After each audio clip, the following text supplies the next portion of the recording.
in 5 career starts are fantastic. And he gets the ball tonight. Won 8 games during the regular season. His manager, Bruce Bochy, will tell you he pitched better than those numbers would indicate. And so good in Game 4 of the division series against the Nationals when he was throwing 92-93 with his fastball. So now let's take a look at the Cardinal lineup. No surprises, unless you count A.J. Pierzynski being in their back-to-back games as a surprise. It's brought to you by Taco Bell. Sometimes you got to live Moss. Matt Carpenter leads it off. John Jay, Matt Holliday, Matt Adams, Johnny Peralta got his first RBI of this series yesterday. Colton Wong, red hot. A.J. Pierzynski, back-to-back starts. Grichuk with a home run yesterday, and Shelby Miller, the kid, he turned 24 last week, making his 2nd career postseason start. And here is Ryan Vogelsong. There are the regular season numbers, but as I've already said, Bruce Bochy believes he pitched better than what those numbers would tell you. Well, Joe, you mentioned velocity against Washington, and he certainly had plus velocity in that game. In the course of the season, he threw 1 pitch all year at 94 or above. In that game against the Nationals, he threw 16 at 94 and above. What happened? Well, he had 10 days off, and he also used that time to tweak his mechanics. And I'm going to keep my eye on velocity early in this game. He's got a good curveball, good changeup, and if he's got greater separation in velocity with that plus fastball, that's when he's really effective. Yeah, a couple things that I'm thinking about. One, Yadi Molina, quick update on him. They're still going to use him the same way they were thinking about yesterday, where he'll be a defensive replacement, still can throw. And then the other thing, Joe, that did not come into play yesterday in the day game is the sunshine in left and center field. It is a brutal left field to play defense in. With Ishikawa, first time really being out there in the big leagues consistently, it's quite a challenge. And it's something he's worried about. We talked to him before the game.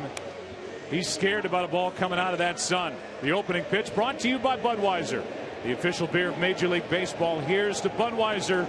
Here's to baseball. And the big difference from yesterday in Game 3, the wind negligible, 3 miles per hour. It got over 20 by the end of the game yesterday. Giants up 2-1. You want great weather? We are sitting in it here in San Francisco. Our broadcast also streaming live on the Fox Sports Go app and foxsportsgo.com. And for coverage of this game in Spanish, please tune to Fox Deportes. Glad you're with us. Here we go. Fox Sports 1. Carpenter, Jay, and Holliday against Vogelsong. A well-traveled right-hander. Game 4. Ball 1. Carpenter has a 14-game hitting streak against San Francisco pitching over the regular and postseason. Red-hot John Jay on deck. Cardinals trying to get out of the gate quick. Yesterday, 4-0 Giants after 1. Strike 1. Home plate umpire tonight is Mark Carlson. Joined by Greg Gibson at first, Bill Miller at second, Paul Emmel at third. Bill Welke is in left, and the crew chief who had the plate here yesterday, Jerry Davis, in right. Phil Cuzzi, the replay umpire in New York. And I guarantee you he's not sitting in that control room alone. That's for sure. Here's a 1-1. Strike 2. He's going to live at the bottom of the strike zone. Again, very similar to Hudson. This is where Vogelsong lives, right on the knees. He'll throw that hard sinker. I think the difference, though, Tom, you talked about, is the velocity. He didn't have that kind of oomph on his fastball during the regular season. Pretty much sat at 91 during the regular season. Early signs good for Vogelsong. To the right side. Panic cannot make the play. He knocks it down, and Carpenter's going to try and push it. Throw by Pence. Too late. And it's a double for Carpenter to start the night. Well, I love the play. This is a tremendous baseball play out the gate. You see the great effort by Panic, but once this ball kicks up, this is with Carpenter's instincts. He sees the ball in front of him. It ricochets off the glove. He knows where Pence is playing. And right here, he makes up his mind, I'm going to second. They're going to have to make a perfect throw to get me.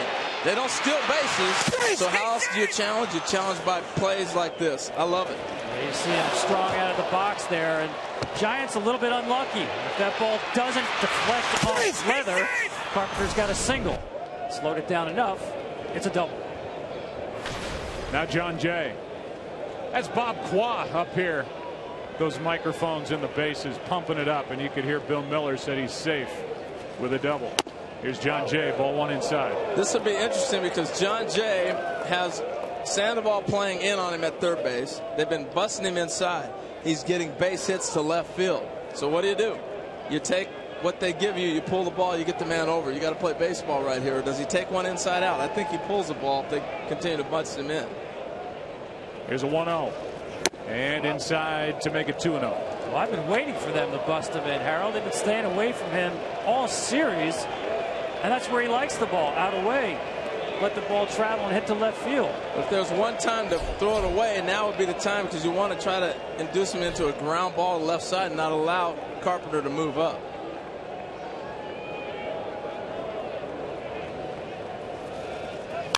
To the right side. He did take that inside delivery and try and jerk it. It's 2-1. It just shows that he can do whatever he wants to do at the plate. He's playing baseball right now. Situation, I got to get this man over or get him in. And right there, he takes a shot. Now, he may change the strategy with Sandoval in. He may try to drop a bunt and move him up. But if they continue to bust him in, I think he's got to continue to try to pick up that run, put Holiday in a situation where he can swing the bat.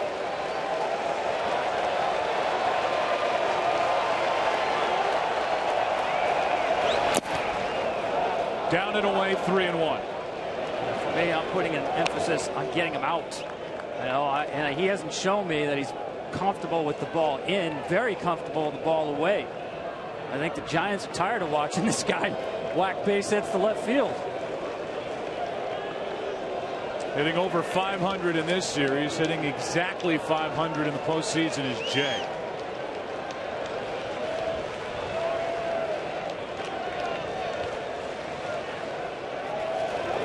That is foul. Trying to pull it again. It's a full count. Now you just play baseball. They throw it away. You take the ball away. They come in. You pull it. Look at what he's been doing. Mr. McCarver. Yeah, highest on base percentage in a single postseason in the great history of the Cardinals. He has bettered Tim McCarver, but he's got a long way to go. Trying to maintain that pace. Tim was red hot, huh? 52. Mercy. Carpenter a double. 3-2 to John Jay. Good at bat. I'm not sure Vogelsong's thrown him a strike yet.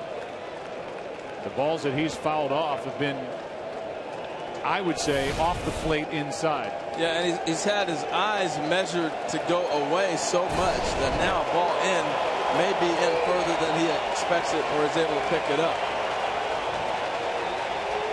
I think it's a big at bat for Matt Holliday. If he can get a runner at third base and give him an opportunity to drive in a run, that's big for his confidence moving forward. He waits on deck. 3-2 pitch to Jay. Is inside for a walk. And Vogelsong now has 2 on, nobody out. You called it, Joe. That was the one case where John Jay said, I'll let that one go.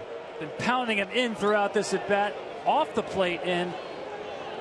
This time, John Jay lets it pass and takes the walk. Good at bat by John Jay. Really was a great at bat because he had so many things he's trying to get that man over with, and they challenged him. Worked out to Jay's advantage. Well, here you go. He came on the air, Harold, talking about Holiday and Peralta. Between them, 1 RBI. Holiday finished the season red hot. It has not carried over. Strike one from Vogelsong. Well, I think he's hit a few balls pretty hard at people. And I said a few days ago, I thought he looked like he was on the verge of breaking out. And I still feel that way. He's had some good passes. We'll see what happens. 1 out of 13 in this LCS. Strike one is so important to Vogelsong. Like a lot of pitchers, really tough times pitching behind on the count.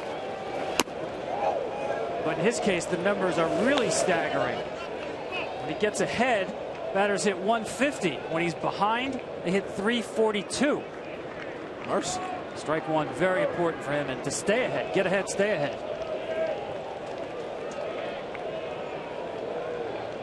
Holiday trying to give Mike Matheny and the Cardinals a lead here in Game 4.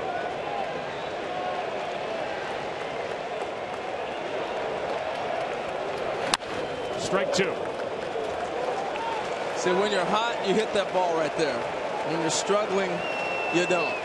And if you look at his swing right here, he stays two hands a little too long for Matt Holliday. Usually he's a one-hand finish guy, right?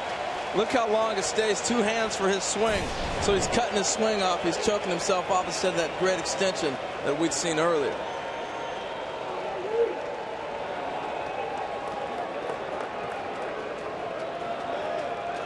So far in the postseason, just the first inning of their postseason, the home run by Grichuk. Their only run. That is down and in, 2-2. Right now, Vogelsong just trying to get a ground ball double play. Yeah. Everything down. Exactly, but yet he hasn't found the command of that sinker yet. Pitch designed to run in on Holiday and get the ground ball. Just a little bit off so far. Just trying to find that release point on the sinker to get the ground ball.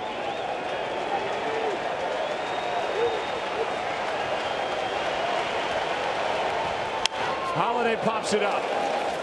Shallow right. Belt is out, and he has it one away. And the frustration continues for the Cardinal number 3 hitter, Matt Holliday. I think he's just tying himself up a little bit. Good pitch by Vogelsong right there. And, you know, pitchers do a great job of reading swings. And they're getting in on him right now. He's not getting the ball extended out in front of him.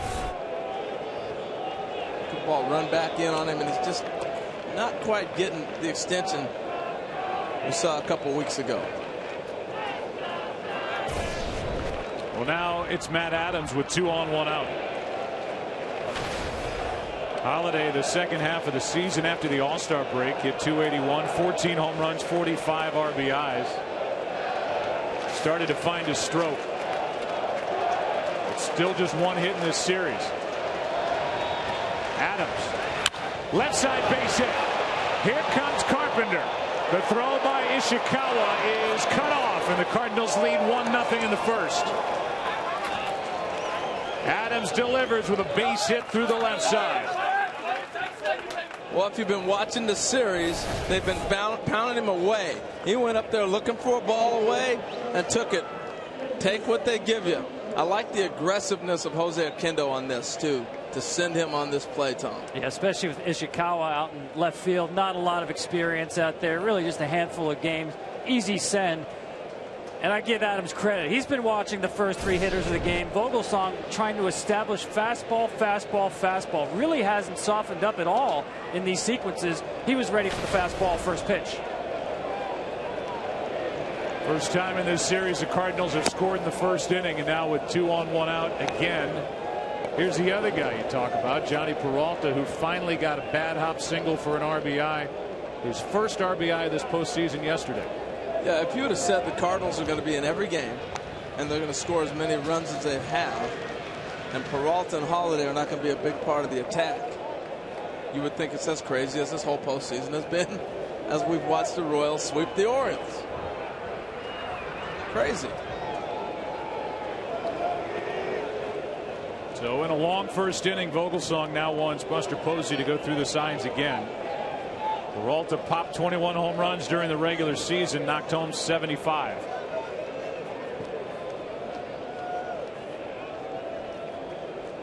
And these two can't get together on what to throw.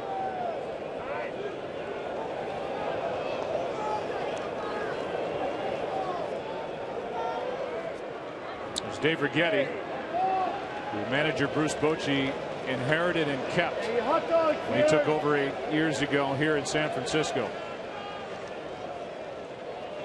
Here's a 1-0. That's a strike, a ball and a strike. Saw that stat about the middle of the order hitters. The Giants done a great job of controlling those up until the Adams base hit. Well, that's a great pitch for this situation right here. You see the circle change. looking to get that ground ball, painting on the outside. If he chases it, that's a double play ball. Good layoff by Peralta as well. That's down, ball 2. You guys notice how wet the infield is? They watered it down pretty good here. I noticed that. They actually watered it down twice today. And neither team can run, and you saw Carpenter scuffling through on the double and also on the run score. So track conditions muddy. 2-2. A real good changeup from Vogelsong. Instead it was fastball, fastball, fastball. Now it's plan B. Let's go softer. See the circle change grip and the good running action.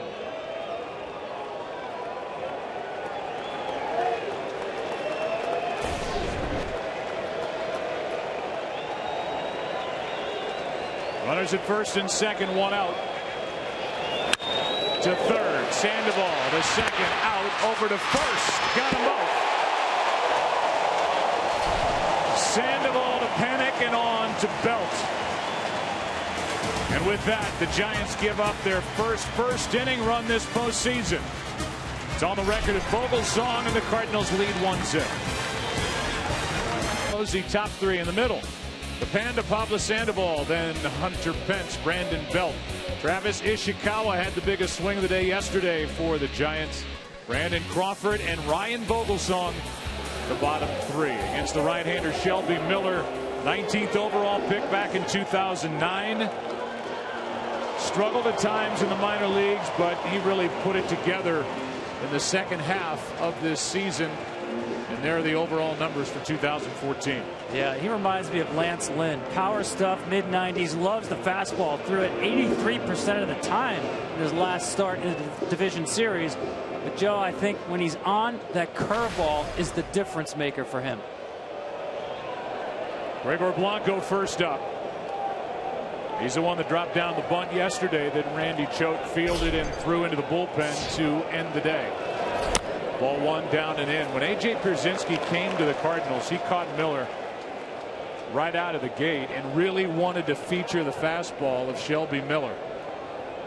Trying to uncomplicate things. Didn't even put a sign down. Fastball is in at the knees at 93, 1 ball, 1 strike. Well, I think the reason we see so many fastballs in this series in particular with National League pitchers is they hit. They know how hard it is to hit a pitch. 1-1. That's in the air to center, well hit. Back is Jay. He's dropped it. He was there, lost it. Blanco into second to start the night for the Giants. Well, Jay's done so many special things. You thought for sure he had it. Look at, he's perfectly aligned. He gets a good break. He's on it. This is not affected by the wind or the sun. He just happened to miss it off the side of his glove. It goes as a double. Just so much room out there. It's the toughest center field in baseball. But today, really the sun right now not a factor. Wind not a factor. Just the length that he had to cover to chase that down. Great point. He's made so many great plays. You just expect him to make that catch. Now Joe Panic.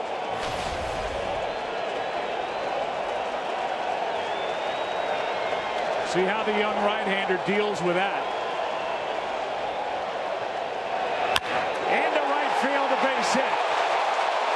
Holding at third is Blanco. First and third, nobody out. But he has a beautiful stroke. Well, I love the approach. He's thinking, I got to get a ball to pull. Again, just playing baseball. This ball's on the outside half.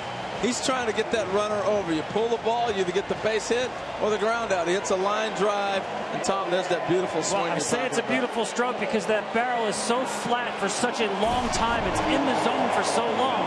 There's a reason a guy like that can hit 290 and 2 strike counts. And it's because his bat stays in the zone for so long. In that case, he jumps on first pitch to show off that swing. Now first and third, nobody out for Buster Posey.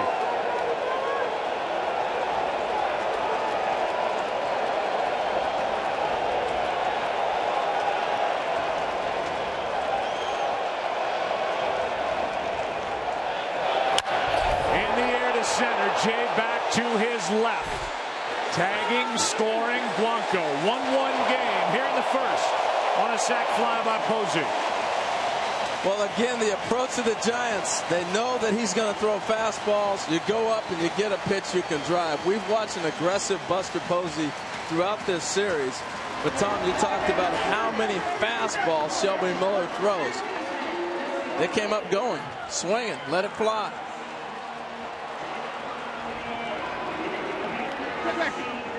Now it's Sandoval with a runner at first, 1 out.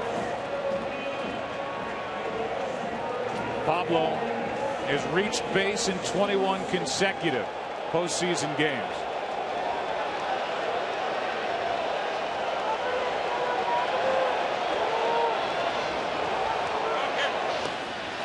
The guy at first, Joe Panik, the rookie, has not attempted a steal in the big leagues. Joe, the resourcefulness of the Giants continues. Last 6 games, they've scored more runs without a hit than with a hit. 10 runs without a hit and 7 runs with a hit. Panik starts and stops, strike 1 on Sandoval, and still no home runs since that marathon 18-inning game in Game 2 of the division series for the Giants this postseason. Tell you what, there's a buzz in this audience. There always is. This ballpark has constantly got a buzz going. I mean, it's not loud until something happens, but you can just hear everybody. It's just the energy level is up. Hard hit, but right at Peralta. The flip to Wong, and how'd he turn it? Wow. That is strength by the rookie Colton Wong. He had a long way to go. And watch this throw. Up in the air. That's one you dream about when you're playing in the backyard or even working out before the game. You're going to get this ball, flip it on the run, on the throw. Mercy, that's tremendous. 1-1 after 1 in Game 4.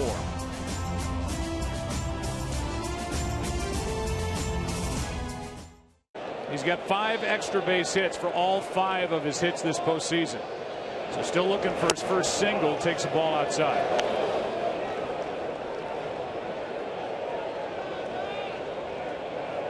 Wong yesterday had a double and a 2-run triple. Was 2 for 4. Bursting with confidence, and he hits one into left center. Back is Blanco on the run. He's got it. Now he lost it. And now each side has had a center fielder go back to his right, have it either in or off the glove, and not be able to make a catch. Wong is at second to start the second with a double. Well, here's a good look. You see where Blanco starts. Maybe we're not seeing the wind on the field that might kick away. We saw 2 pretty good center fielders go a long way to get it, and it kicked right off the end of the glove. I can't explain it. Started to close his glove before he got it. They're going a long ways, Tom. Well, I know this. Colton Wong doesn't need to bother with any singles. And you can forget about fastballs up to Colton Wong. I mean, if that was in the scouting report that you can get him out up there, rip up that report. So now the runner at second, nobody out. Pierzynski with a base hit into center. Wong will come to the plate. Blanco has no throw. And A.J. Pierzynski has put St. Louis on top 2-1. The Giants know he loves to swing at the first pitch, and so they go off-speed first pitch to try to change it up. But look at the location. Up in the zone, got a good look at it. Does a nice job staying on top of this baseball. Well, Mike Matheny stayed with Pierzynski today because he felt like he had good swings. Remember the ball he hit the left center field yesterday. A lot of talk about Tony Cruz maybe catching today. But A.J. needed some at-bats. He hadn't had an at-bat in about two or 3 weeks. Came out swinging right there. Cardinals need some early offense. They came into this game hitting 155 innings 1 through 6. They've come out swinging well here in Game 4. And now it took 25 pitches for Ryan Vogelsong to give up more runs in a postseason start than he had in his career in the previous 5. It's a 2-1 game. The batter is Grichuk. Still nobody out. That pitch is down in the count 2-0. You know what I like about a series? You get a chance to see what a guy can do on an everyday basis. Colton Wong has really shown up. Grichuk has shown up, where you get to see what these kids can really do. You project them out a lot of times, and when you see them on a roll like this, you go, okay, I get it.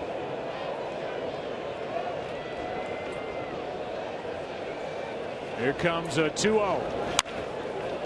Will pop up on the infield. Panic back to grab it. One away.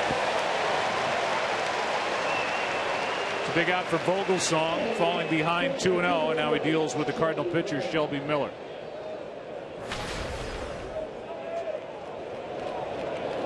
Nine hits during the regular season, 0 for 1 this postseason. When he made that start against the Dodgers in Game 4, got a no decision.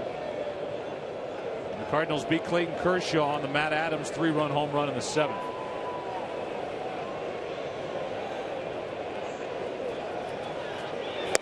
Pulls back from strike 1. This is what the outfielders are looking at when that ball's up in the sky. It's really, I mean, it's a beautiful shot. That's not a problem for an outfielder. It's the high skies when there's no clouds whatsoever where it's difficult to track the baseball. I just think in both cases a very long way for both outfielders to run down the baseball. It was pretty though. Yes, it was. That's outside, ball 1. Don't panic. I got it. So in the inning, a ball off the glove of Gregor Blanco in deep left center off the bat of Wong. And the crowd had barely finished booing A.J. Pierzynski when he got a base hit into center to put St. Louis on top. Well, they don't like him very well here, do they? No. My goodness. Wonder how that feels. 1 on, 1 out, 1 ball, 1 strike. Pulls back, was going to hack if he liked the pitch, but it's up and in, and Vogelsong's control has not been what he hoped for coming in here early. I agree, and even his body language on the mound, it looks like he's searching for something right now, a go-to pitch. And once again, a long conversation and a long look between Miller and third base coach Jose Oquendo. And this is what can help him out too. Take the out. They're going to bunt. You get your out. Now 2-2. Well, this helps get a pitcher in a roll. He's up against the ropes right now, fighting back. And sometimes you get that breather when they're giving you the out with the pitcher to move the runner up.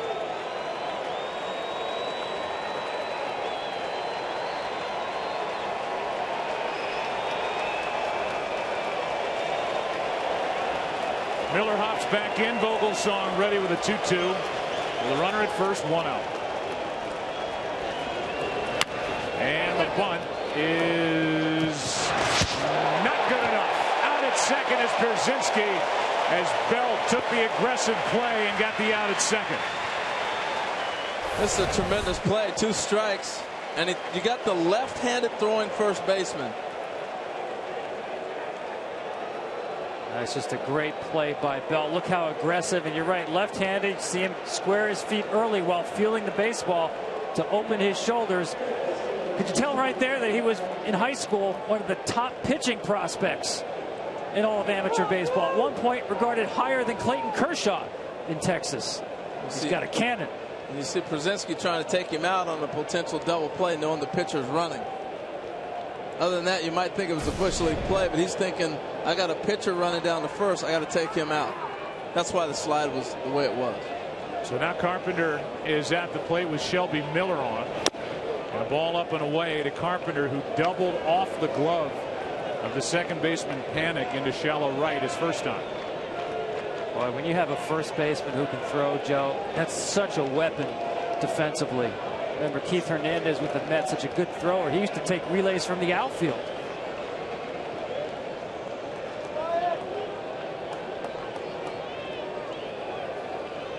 Here's a 1-0.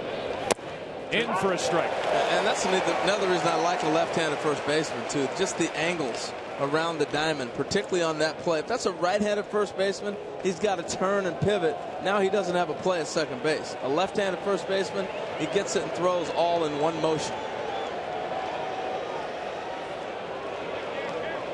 Good play by Belt with a guy like Carpenter coming up. Keep a runner out of scoring position. And now Carpenter steps out. I think it's interesting with Belt playing Miller so close. Now, I know he's a great athlete, but you're choking the line. I think he can back up maybe a little bit. There he goes. That missed in the count, 2-1.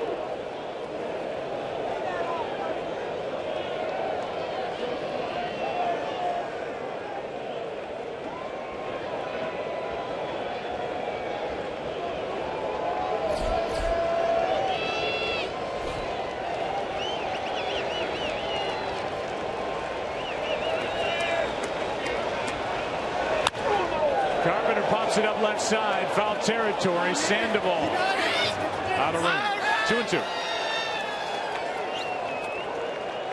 How about what Matt Carpenter has done in this single postseason across MLB history? Obviously, more opportunities to get hot in a postseason, and Carpenter rolled right into this NLCS after a good division series, and he's got 8 extra base hits.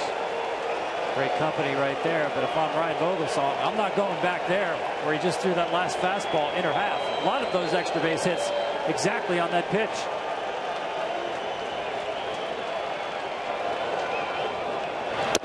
Outside, and that means Shelby Miller will get a head start at first. Back to the changeup, and again, I'm not sure that right now Vogelsong has a go-to pitch that he's real comfortable with. And body language tells you a lot.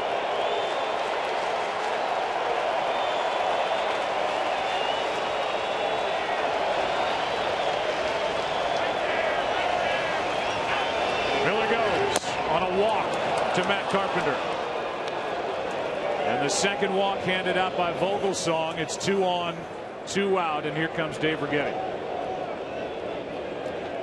This is like a basketball coach calling a timeout when things are not going your way.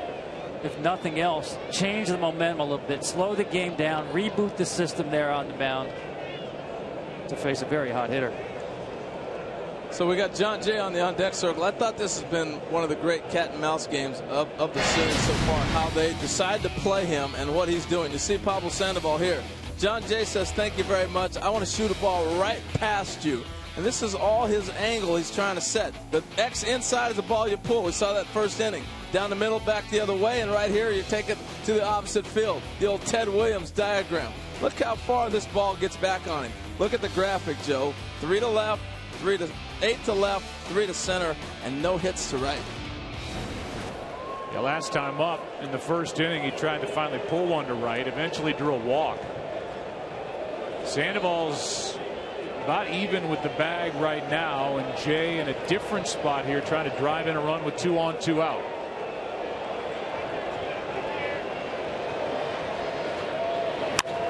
That is foul left side, and the Cardinals have already proven that they will run on Travis Ishikawa out in left if John Jay goes that way, even with Shelby Miller running. He's got a good arm, but as Bruce Bochy told us, the one concern is the play that we saw in the first inning. Charging the baseball, fielding, making a good throw. Doesn't come naturally to a lot of guys, and for Travis, just not a lot of experience out there.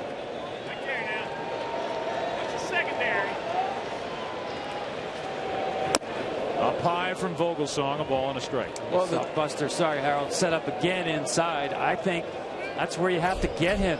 Make him pull the ball. He's comfortable with the ball away. Make him uncomfortable with the ball in. You know, oftentimes the guy that likes to shoot that ball the other way, he likes the ball in. I remember working with Tony Gwynn. He'd love the ball inside because he could shoot it that way naturally. And that's a lot what John Jay does. Strike 2. Let's think about Ishikawa and the conversation you guys were having. The other thing is he's a first baseman. So anytime you get out in the outfield, he's not used to a ball traveling to him at that far of a distance.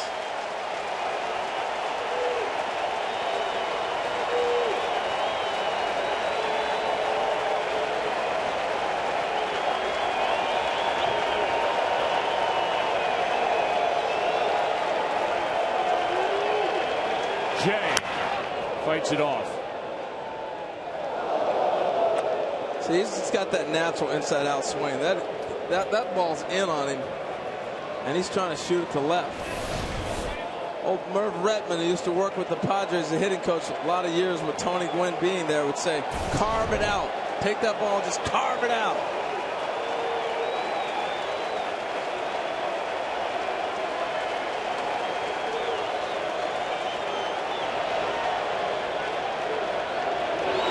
Jay strikes out looking.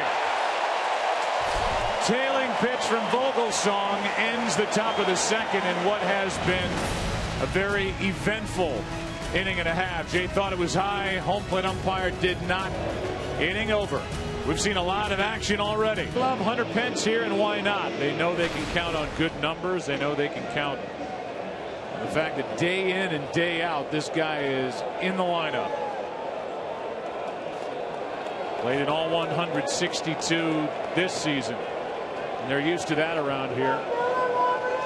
Hit 277, 20 home runs, 74 RBIs, 2 for 11 in this NLCS as he faces Shelby Miller. 2-1, St. Louis on top.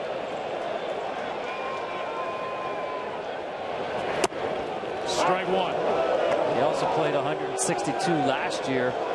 And they told us, though, there was a game where Bruce Bochy did not start him. He got into the game to keep the streak going, but he said his body shut down in September. That's into center. Leadoff man is on again. All 4 half innings. Leadoff man is reached. Well, you don't change your approach as a hitter. You saw first pitch breaking ball, and Hunter stayed with looking for the fastball and adjusts. He gets one right in the middle and drives it back up the box. Watch his eyes. They get real big all the time, but especially on a heater down the middle. And I talked about his body shutting down. Had a really tough September. Just really struggled to get a hit. But now with October and the cooler weather and the days off, looks like he's back. Here's Brandon Belt. 2 for 7 in this LCS. 9 for 28 in the postseason. Ball one inside and a 95-mile-an-hour fastball. Tell you what, Joe, the boys came out swinging tonight, both sides. Yesterday, game 3, only 3 combined got on base to start an inning. All 3 scored. It's happened 3 times already in each half inning to this point. Leadoff man gets on, leadoff man scores. Pence aboard. 1 ball, 1 strike on Belt. Well, Joe, as I said at the beginning, I've always thought game 4 of a 7-game series is the most fascinating game. A couple of reasons. You get deep into rotations, and it's also the middle of the only time you'll play 3 games in a row, 3 days in a row in the postseason. So then bullpen management becomes more important. Game 4s tend to be manager games. Wide throw, and Adams corrals it.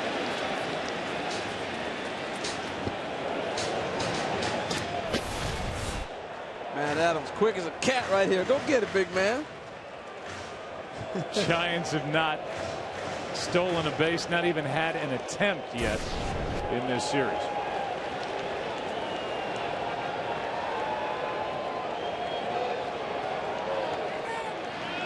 The 1-1 is fouled left side. Strike 2. Well, when you start thinking about the matchup in the World Series, now that we know the Kansas City Royals are there, neither one of the National League teams here seem to really run. I think the Royals run a little bit. They run. They have a great defensive outfield. They have the best power bullpen in Major League Baseball. They're showing that. And they're also a very opportunistic team, like we talk about with the Giants. 8 straight wins to start this postseason. An MLB record. That is a swing and miss for a strikeout. 1 away. Got him on the high cheese. It's tough to lay off that high fastball. It looks right in your eyes, and you start to think you got a chance to catch up to it. Think he went, Tom? Yeah, he did. Mark Carlson behind the plate saw it. A.J. Pierzynski, you saw him flash the glove up high. That's exactly where they wanted it, above the hands.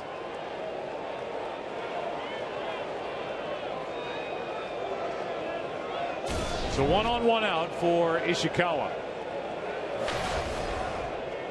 Got 2 studies in perseverance in the starting lineup tonight for the Giants. This guy's one of them. Ryan Vogelsong, the starter for the Giants. is the other. Ishikawa's been everywhere, and when he got released in April by Pittsburgh, he was thrilled to hear from the Giants. Went to AAA, worked his way back up, and now he's the starting everyday left fielder for Bruce Bochy.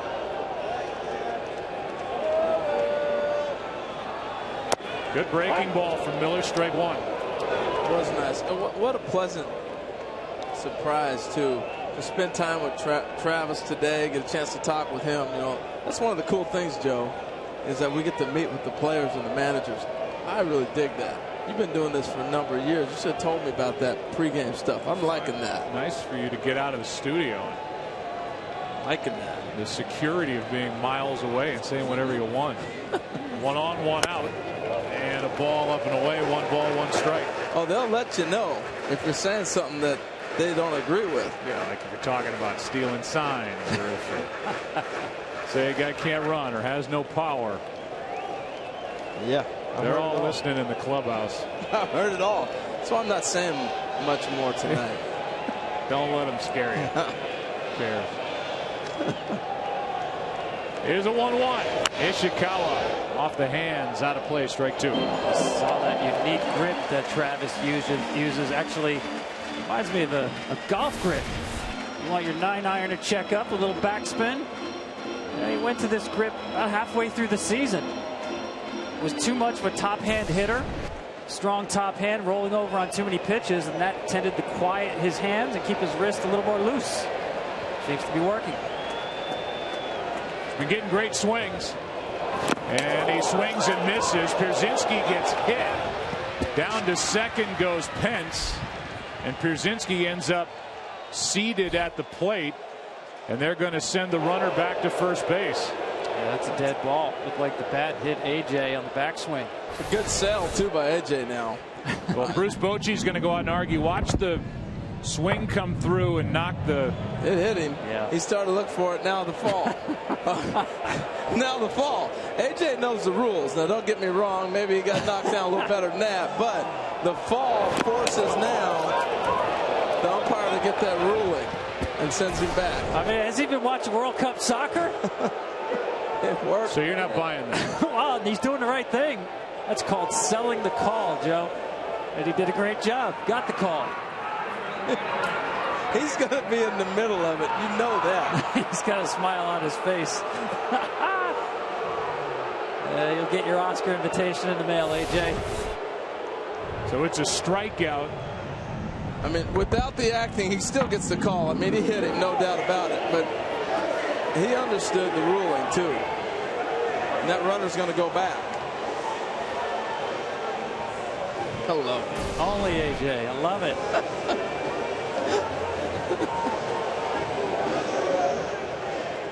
Yadier Molina on the bench. Harold's already talked about the fact that Molina, if the Cardinals get the lead late in the game and bring in Trevor Rosenthal, Molina is coming in to catch. But can he act like that? No. So 2 out. Here's Crawford. And another first pitch breaking ball from Shelby Miller. We've seen that 3 times. Yeah, and that seems to be working. It's really settled him in. It's got him off the fastball a little bit, although Pence jumped on the second one, but it was down the middle. So you're not going to miss it. But he's done a nice job of mixing it up. Well, to me, it's a free strike. Take advantage of it. He throws so many fastballs. You can't go out there and sit on first pitch breaking ball. Good job by Miller to make sure it's in the zone. Crawford flies one into left center. More routine for John Jay, and he'll take it in front of Holiday. So in the inning, we saw a strikeout, then interference, which sent the runner back to first. Little fly ball into left center, and after 2. Oh, AJ. 2-1 after 2 in game 4 against Ryan Vogelsong.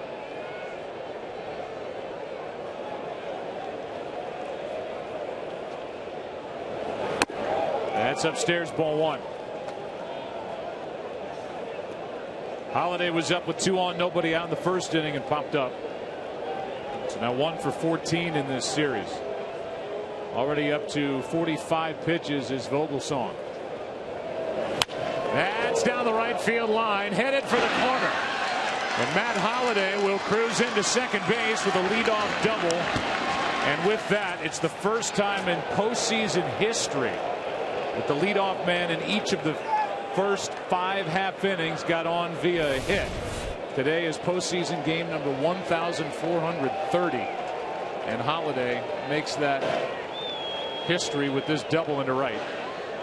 And that's going to get the bullpen busy. That's just a cut fastball that stayed up. Nice job by Matt, taking it the other way.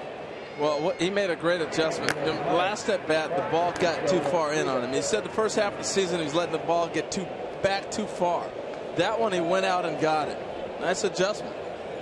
Petit, the right-hander, is getting loose with Matt Adams, who has an RBI hit at the plate. And here's one into right center field. It's going to drop. Holiday will hold at third. It's first and third, nobody out. Adams 2 for 2. It's time to go to plan C. First time up, fastball, first pitch, base hit. Second time up, let's try the breaking ball. He's a smart hitter. He knows he's going to come with something different. He's not going to see the fastball first pitch. Again, nice job staying on this ball. If he tries to jump at this, he's going to ground to second base.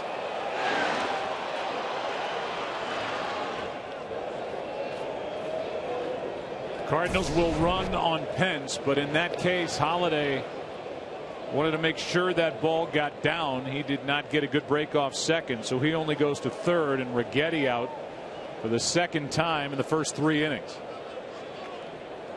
With Petit getting loose, trying to buy time.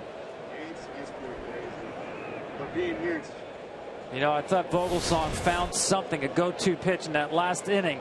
This is a two-seam fastball that's good, but now he's going to come up with one that's even better. Watch the run on this pitch come back over the plate. It's the first two-seamer I saw him throw with that kind of arm side run. As I said earlier, I thought he was looking for a go-to pitch, and I thought that might be the one. But right now, he is teetering on coming out of this game. You've got Peralta coming up. He bounced into an inning-ending double play in the first. And it's first and third with nobody out here for the Cardinals, leading 2-1.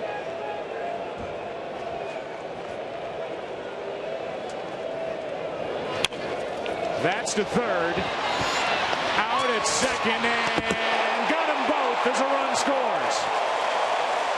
Sandoval, a brilliantly turned double play with panic in the middle. That was incredible.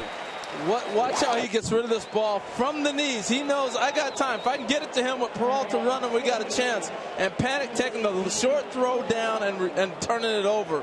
This is all because you know who's running and will take the shot at maybe being able to turn it.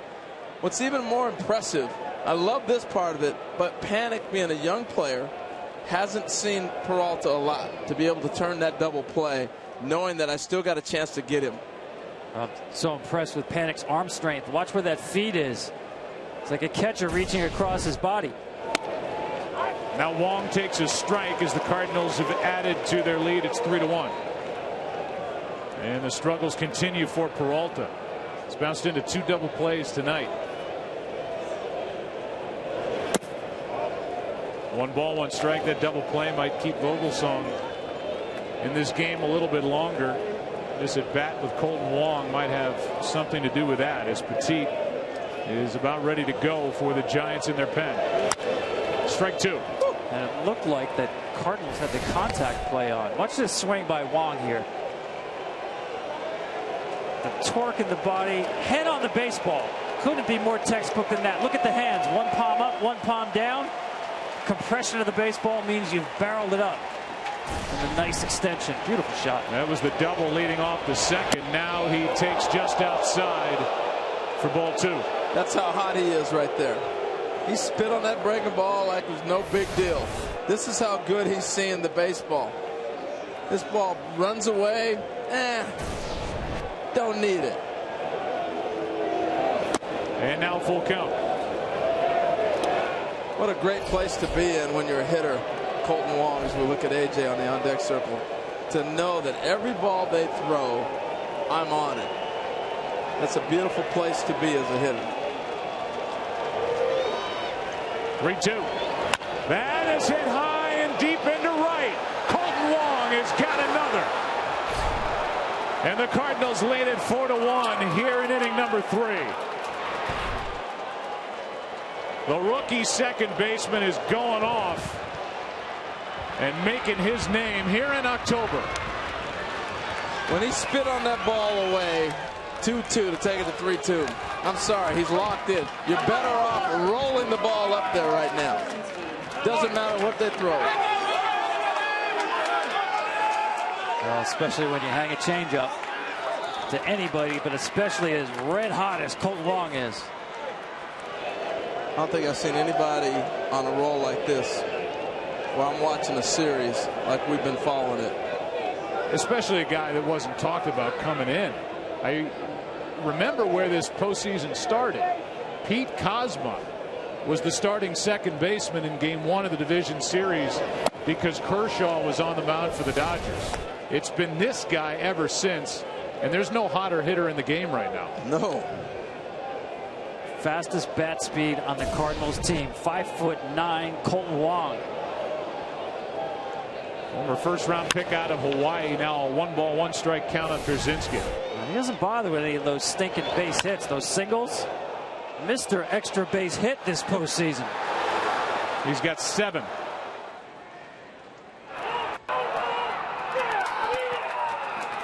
And you know what else I like? Mike Matheny has not moved him in the lineup. So often the guy gets hot, you move him up. Leave him alone. Just leave him alone and let him keep doing his thing. Part of the reason why he hasn't even been tempted is because John Jay's been so good in the number 2 spot. Pierzynski fouls it back. AJ has an RBI single that came last inning. And the Cardinals lead 4-1 here in the 3rd. Vogelsong had faced 134 batters in his postseason career. No home runs. That's off the end of the bat foul. Until he ran into Colton Wong.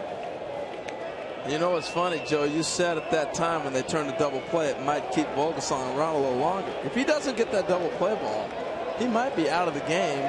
Colton Wong doesn't see him again. Well, he's due to lead off in the bottom of this 3rd inning. Again, Bruce Bochy trying to get him through so he can just use the pinch hitter. Here's a fly ball into right. Sounded like he broke his bat. Pence is there to end the inning. 2 runs in the frame for St. Louis. First scoring on a double play ball. The second on home run number 2 of this LCS for Colton Wong. Home run number 3 of the postseason. The rookie, red hot. Cardinals down 2 games.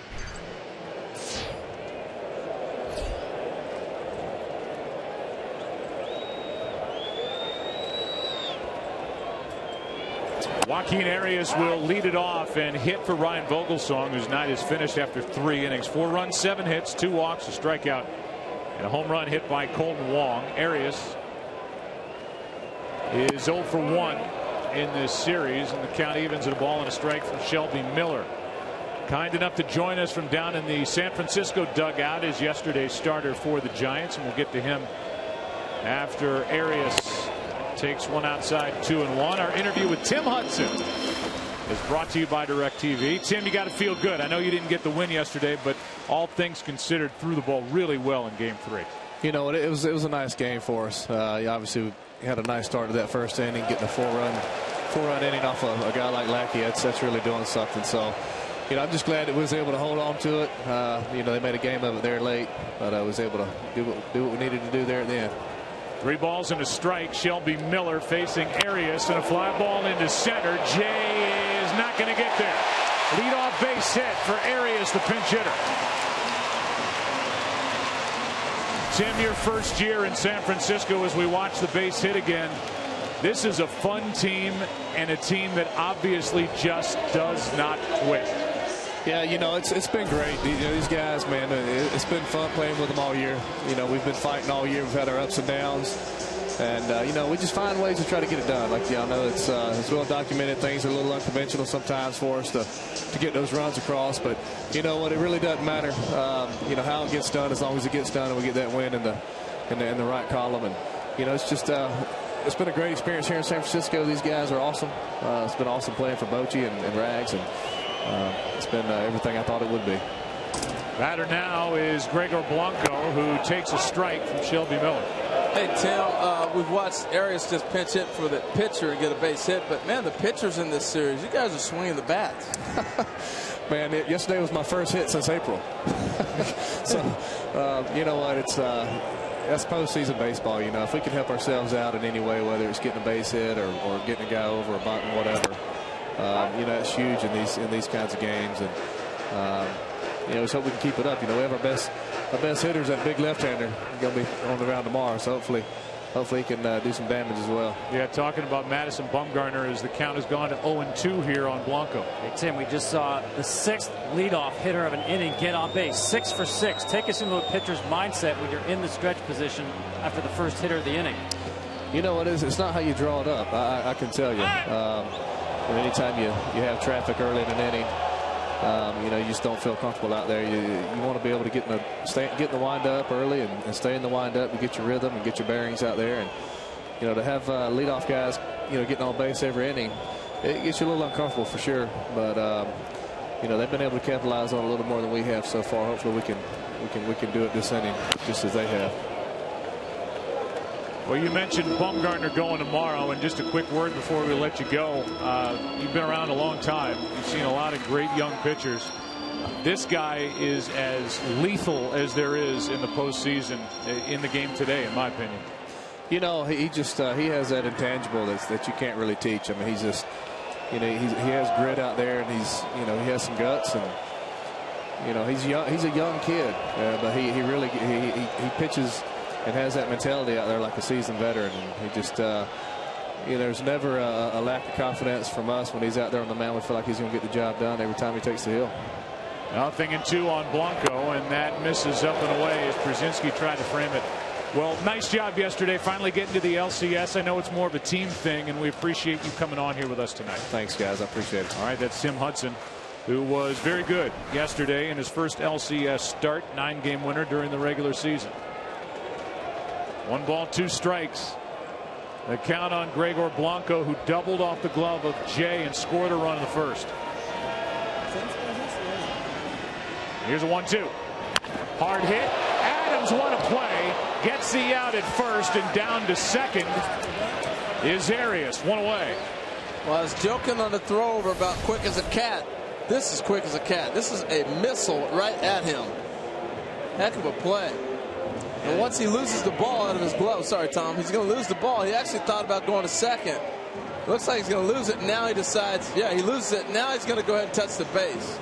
He didn't have to touch the bag. It was hit so sharp. He still had that option to maybe get up and make a throw to second base because the ball's hit so sharp. If he holds on to it now, get the out. I was going to say it's a situation where he doesn't jump far off the base because you have a left-handed hitter up there who can hook the ball.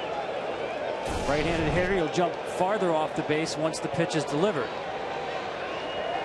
Mount's panic. The rookie who singled his first time. 10 hits this postseason for Joe. And another first pitch breaking ball. This one misses from Miller. Ball 1.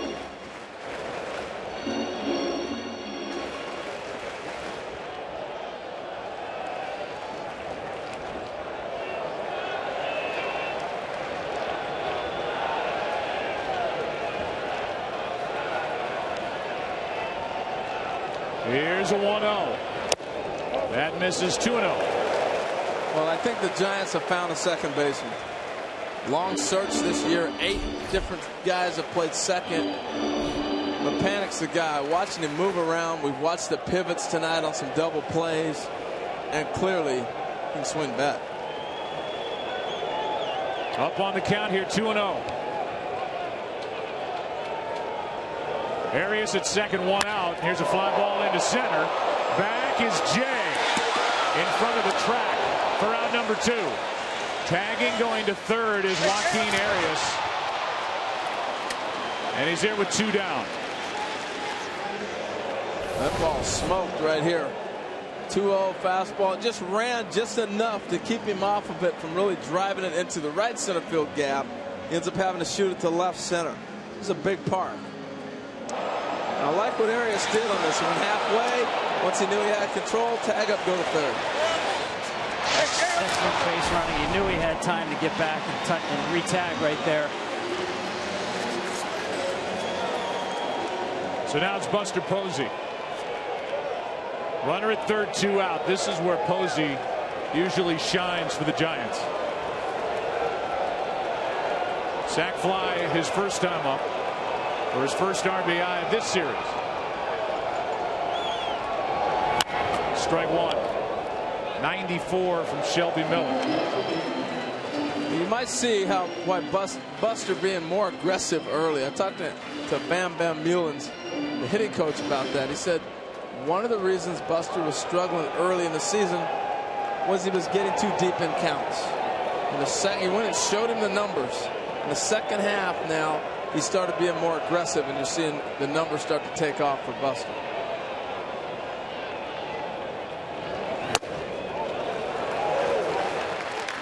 Ball and strike with the infielders real deep for the Cardinals, especially Peralta at short.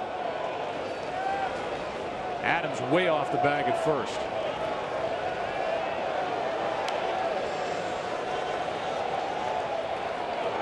Breaking ball misses. Ball 2 with Sandoval next. He looks good at the plate right now, just like Wong was taking pitches. Sometimes you can see a guy really seeing the ball well, and the breaking ball will tell you. The way he took that breaking pitch right there, he's feeling pretty good.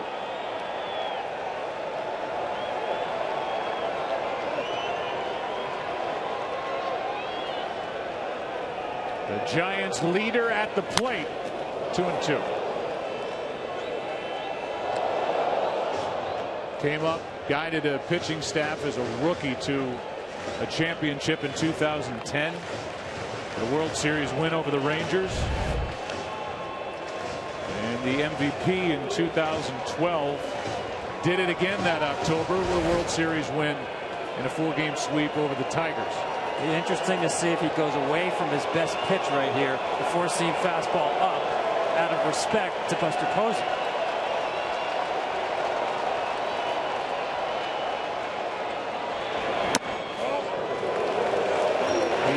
He threw the cutter, and he threw an excellent one. That's what makes Buster a great hitter. You said it, Harold, seeing the ball very well. You see the fingers on the side of the bat on the baseball. Excellent location. Just can't get Buster Posey to bite. What's it going to be on 3-2?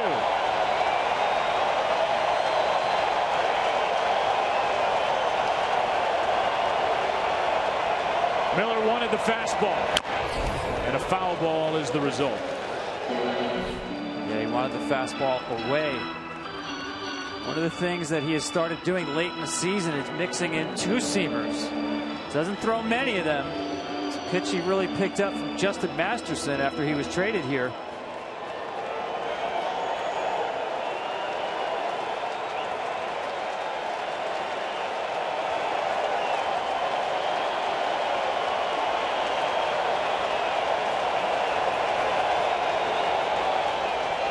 Miller, line drive, base hit left field. It's a 4-2 game. Holiday cuts it off. Posey's got a 2-out RBI single. It's 4-2. Well, he's locked in. Took some great pitches. And the other thing that's happening for Buster right now is Pablo Sandoval starts swinging the bat as well. So now you got protection. And so Buster is getting pitches to hit. I love the fact he pulled the ball and fouled it off. The number he hit down third baseline. And then he gets aggressive on a high pitch and strokes it to left. Great at bat.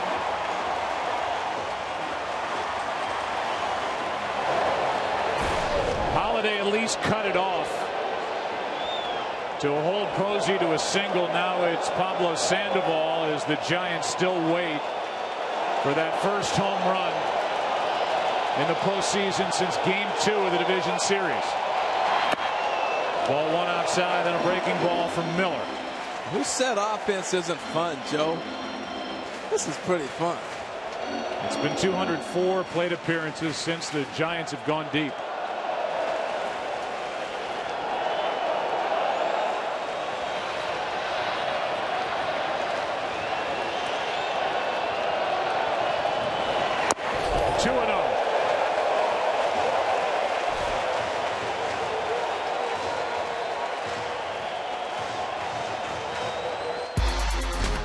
You look at the difference with what the Cardinals have done in this NLCS with their 6 home runs. Wong has one in this game for the Giants. None have left the park to this point. Sandoval hit 16 during the regular season. And I think he's the dangerous one. We've watched him on 2-0 counts in this series, or 3-1, where he gets a pitch and he lets it fly. And he's sitting 2-0 right now.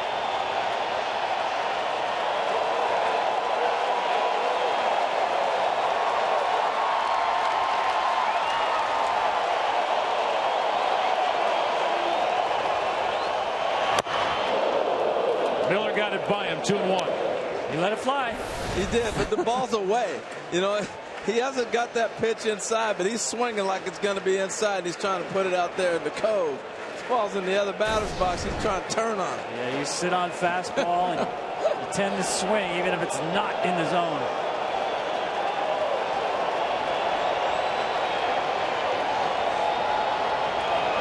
Outside again, 3-1. Well, again, just so impressed with the October version of the Panda. Swung at more pitches this year than anybody. And in the postseason, he has seen more pitches than anybody.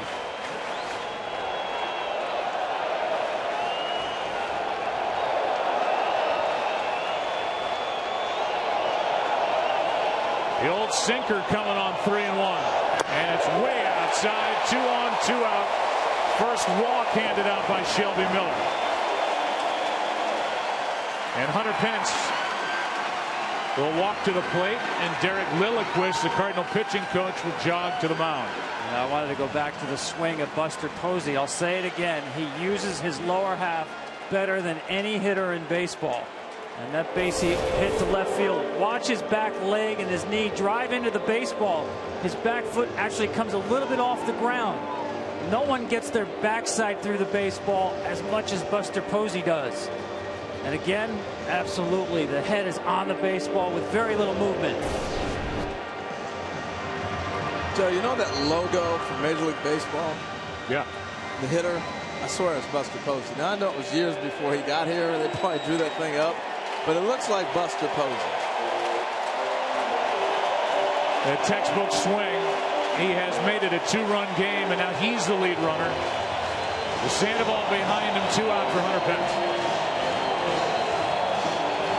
Activity for the Cardinals in their bullpen, as Randy Choate will get ready for the next hitter, Brandon Belt.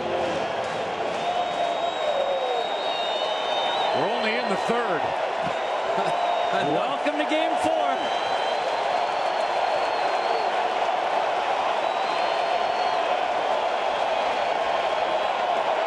Pence gets one up the middle. Here comes Posey. It's a 1-run game here in Game 4. RBI Pence.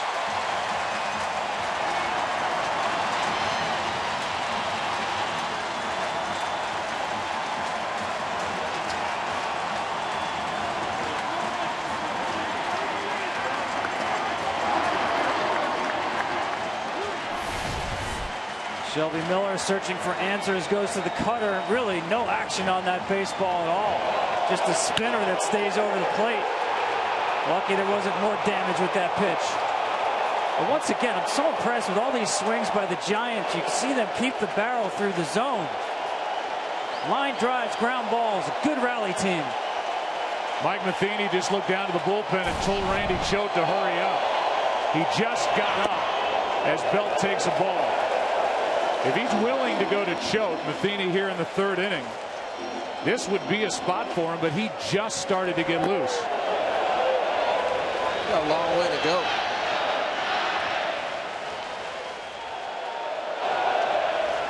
Brandon Belt could tie it with a hit. Takes a strike. You know, Choate's a guy that can get ready quick and maybe stop the bleeding. If they get out of the inning, we may see Michael Wacha get up, who could be the long guy, but he's going to take a little more time to get ready. But Mike Matheny knows this can get away from me real quick. So I think that's why he's got Choate up to have him ready for Ishikawa if he needs to shut it down right now. Breaking ball not working, and the count 2-1. Things starting to speed up a little bit on Shelby Miller right here.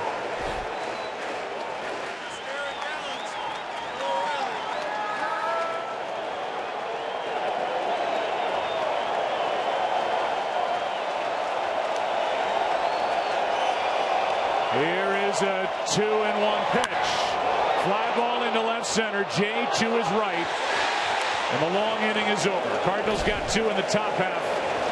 The Giants get 2 in the bottom half. It's going to be a long end of Game 4 of this National League Championship Series as we go into inning number 4. You want action? We got action. 4 runs, 7 hits, St. Louis. 3 runs, 6 hits for the Giants. And here's Grichuk with Shelby Miller on deck. Petit takes over on the mound. And that's a rocket foul. 1 ball, 1 strike. It's a game Barry Bonds is enjoying with all this offense. You might have noticed him throwing out the first pitch today. Recent hip surgery. He put the crutches aside throughout the first pitch. Man with 762 career home runs. Got a great ovation here at AT&T Park when he threw out that first pitch to Sergio Romo. Petit brings it on 1-1 and a swinging strike 2.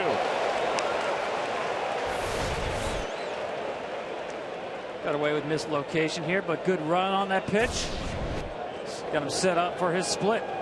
He'll throw it to right-handers and left-handers.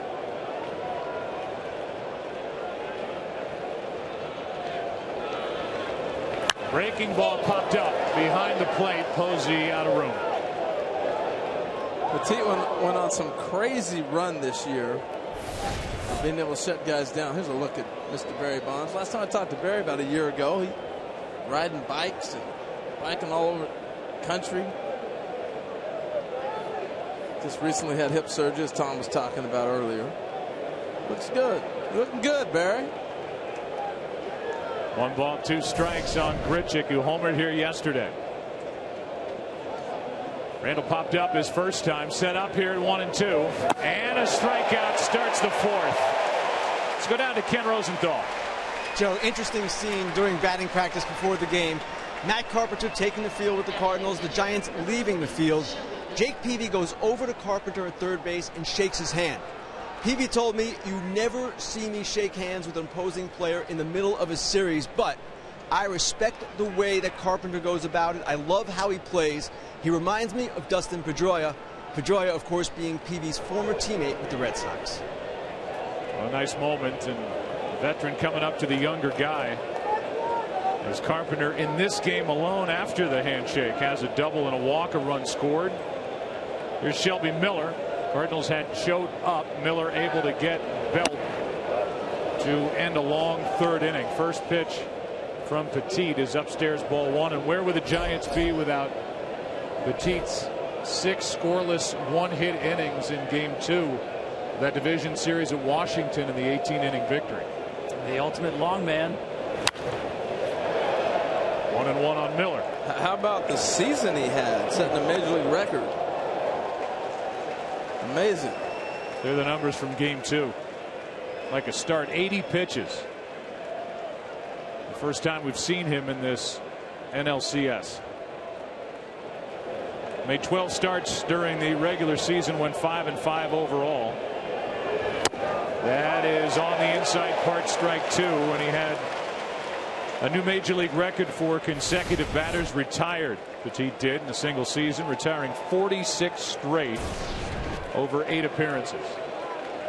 What a weapon. He can go long, he can go short, he can start for you. The ultimate pitcher. A strikeout of Shelby Miller. Back-to-back strikeouts. 2 down. Tell you what, guys, we have an exciting game, and I really think it started with this guy right here. He set the trend tonight on the base hit in the first inning that he stretches to a double. You know, you're getting started, the game kicks off, hey, base hit, hold it, what's going on? He's going. And I think right here, this set the tempo for the night that we are in right now, right off jump street. He scored on the RBI hit by Adams. Giants tied it in the first. Cardinals back out in front in the second. Got 2 in the third, led 4-1. The Giants came right back with 2. It's a 4-3 game. Strike 1. Petit's a fascinating pitcher. I mean, he probably won't see anything 90 or above. But it just seems like guys don't pick up the fastball, and it's got tremendous run on it as well. You've always heard the term a heavy ball. That's the way it seems like he throws a ball that just kind of, when you hit it, it goes, ugh. That's a strike, and he could strike out the side and restore order for the Giants here in the 4th. The 3 by Vogelsong, a struggle, 4 runs, 7 hits.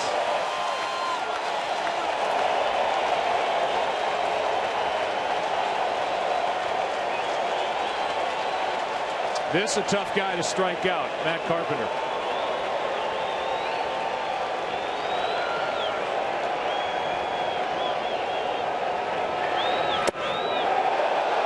Just up and away, ball 1.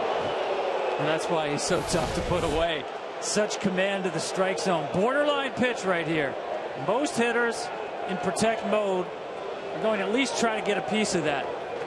The discipline to take that. That Carpenter's a guy you have to get out in the strike zone.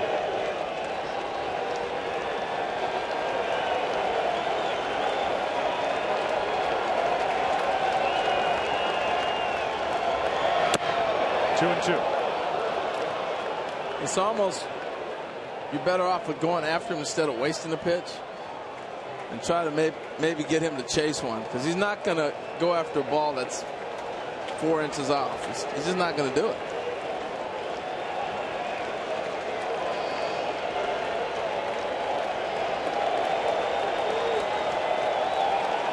See Buster right there saying, give me a shake, make him think.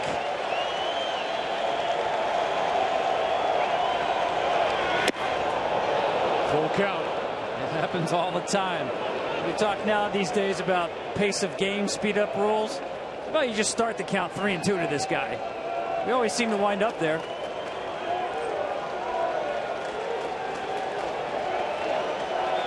He's doubled, he's walked. Trying to reach base for the 3rd straight time.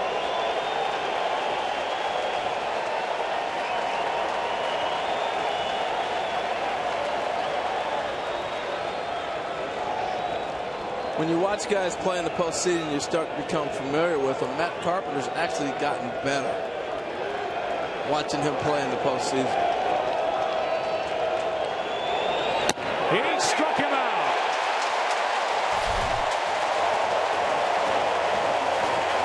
A statement by Petit as he strikes out the side. Bottom of the 4th rolls in. Giants 1.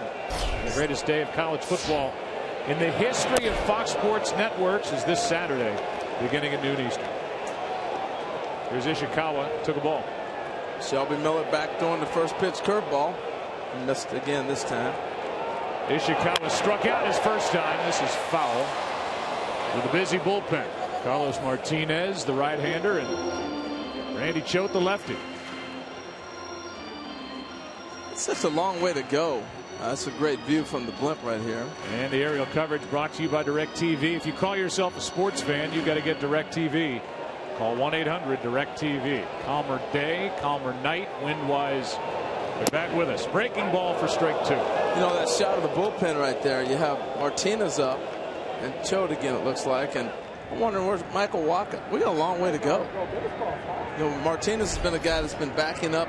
He's been in the 8th. He's been behind the closer. He's also been a part-time starter this year. That's down and away, 2 balls, 2 strikes. And could be a guy, if he's on, there's Wacha, could give you 2 or 3 innings. We haven't seen Wacha, and it's been a long time since he's been out on the mound. That's to the right side. Wong trying to do it all. He gets the out with a stretch by Adams, and Adams slow to get up. Don't hit the ball to him. That's the wrong guy. Haven't you been seeing what he's doing? When he's in this kind of flow, keep it from him. What a play by Colton Wong. Mercy. He's locked in offensively, defensively. He's on everything. Throw a little bit wide, and Adams Had to stretch to catch it, keep his foot on the bag, 1 out. You know, you guys are talking about Waka. The Giants have an equivalent in the game right now. Petit. There's a ball to Crawford. I think about the way he changed the complexion of this game immediately. I mean, with so much traffic on the bases. Actually, it looks a lot like downtown San Francisco this week with the big convention going on. He comes in and shuts it down. It's almost like when that substitute teacher loses control of the class, the principal walks in, it all stops. Here's a fly ball down the left field line. Holiday is not going to get there. And as we saw from that game you mentioned against Washington, Joe, he can give Bruce Bochy length. He's on deck, so we'll see more out of him. Crawford 0 for 1 tonight, 0 for 11 in the series, but he got the big walk to start the 10th inning yesterday evening and then scored the winning run on a wild throw by Choate. You know, we so often talk about weapons and value on a team and from different players. And what Petit has done for this club, the Giants are not in the postseason without him. He picked up big innings. Strike 2. We had a chance to visit with Cardinal manager Mike Matheny, and first question was about Shelby Miller, who got into and then eventually out of trouble. And a 2-on, 2-out got Belt on a fly ball to center to end the 2-run third inning. That's how the interview started. We'll give you the interview after Crawford does something here with 1 out.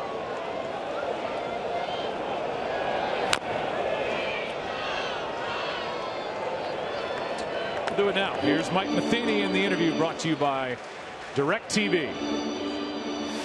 Well, we have a lot of faith in Shelby still, but you know, shorter leash, and just like you're seeing with Bruce on the other side, and you feel you got a short opportunity here, you got to jump on it, and you know, his bullpen's coming in early, and ours might be doing the same. Shelby's got a chance to get us back into this.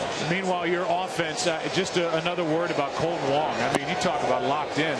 This kid is just on fire. Yeah, and just like we talked before the game, it's about confidence. He's walking up there with a real good feel, and you can tell that he can't wait to get a ball inside his zone, and just not trying to do too much. The ball's jumping for him, but the offense as a whole, I think, is swinging the bat pretty good, and hopefully we can start duplicating some of those at bats.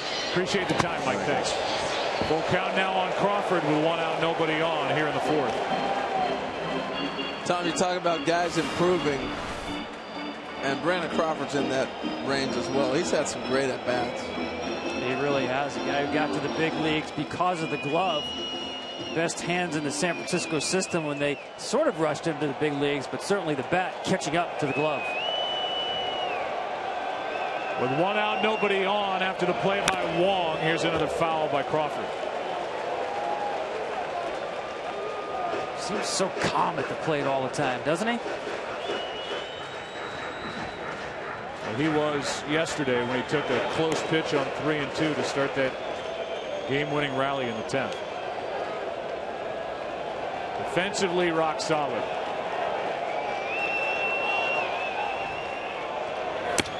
That's down and in for ball 4. 1 on, 1 out. And Petit will come up. With the tying run on at first, 1 away here in the 4th inning. It's Chevy Truck Month.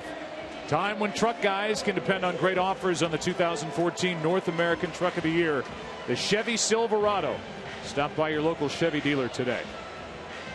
You know, Joe, I'm glad you mentioned that walk that Crawford had yesterday. A lot of people saying, oh, the Giants keep getting lucky. They win a game on a throwing error by the opposing pitcher. There was no luck involved in grinding out that walk against a very tough left-hander in Randy Choate. Yeah, they did get a hit from Juan Perez, and they got a good bunt from Blanco, which led to the error. So you can say what you want about being opportunistic. They're getting guys on base, and when the opportunity's there, runs are able to score. Here's a bunt. And Petit looks like he's going to have his hands full trying to get the tying run to second. And here's what I like about how Matt Carpenter plays this position on third. He's thinking about the runner at first, throwing him out at second base. He's going to start in, knowing that Petit is bunting, but he doesn't want to just cover the third base side. He will go all the way and take a ball down the first base side, and now he'll be set in a position to make that throw to second. Petit's got to square around earlier. We know you're bunting. Breaking ball, and he doesn't look like he's got a chance. 0-2. I don't think he liked that curveball. No, he's expecting that fastball at the top of the zone. Whoops. Ready to dance right there. You know, after 2 real poor attempts, the tendency maybe take it off. Watch Carpenter, as you said. Talk about an aggressive charge. And he's running to get that ball to first base. And you got to leave it on here. Breaking ball, he missed it in the strikeout, and that was not a very good effort by Petit. But he's here to pitch. Yeah, but yes, he is. We'll see you for some early work tomorrow at about 1 o'clock. Got to help yourself out. He's here to pitch. I love it. There's somebody else coming to pitch. Yeah, and that somebody else is Randy Choate. So now Mike Matheny, as we just heard him talk about, into his bullpen early. We're only in the 4th. In game 4 with Blanco coming up. If you're Choate, go out there and get a big out. Yeah, that's true. 2 out in the inning, tying run at first. He shows bunt. That's not fair. Takes a ball. As if Randy Choate wasn't thinking about it all night. He got a reminder on the first pitch. See, that's what I meant, Joe. Well, we'll just see what happens. We'll count of 1-0. We'll go glass full. Half full. No, all the way this time. Here's a 1-0 pitch. Drives him off the plate, but the count's 2-0. And remember, bunt on me again. It was a walk that started that fateful inning last night by Choate to a left-handed batter, Crawford. So I got another lefty on the on-deck circle. Bunt on me again. Well, Choate's got a description for his job. It's pretty simple. Come in, face a left-handed batter, throw strikes. And he does here, 2-1. Tell you what, talking to Brandon Crawford about facing Choate, he just said it's one of these guys that he drops down. You don't see it normally from a left-hander. A lot like Lopez with the Giants. Left-handed hitters don't see a guy throw from the angle that these two guys throw from. Very difficult to pick up.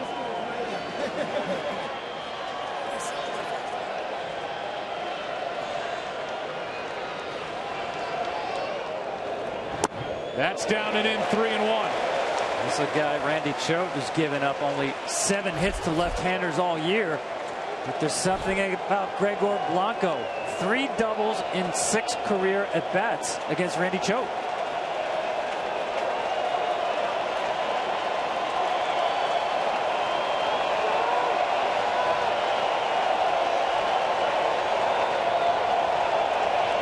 Not close for ball 4.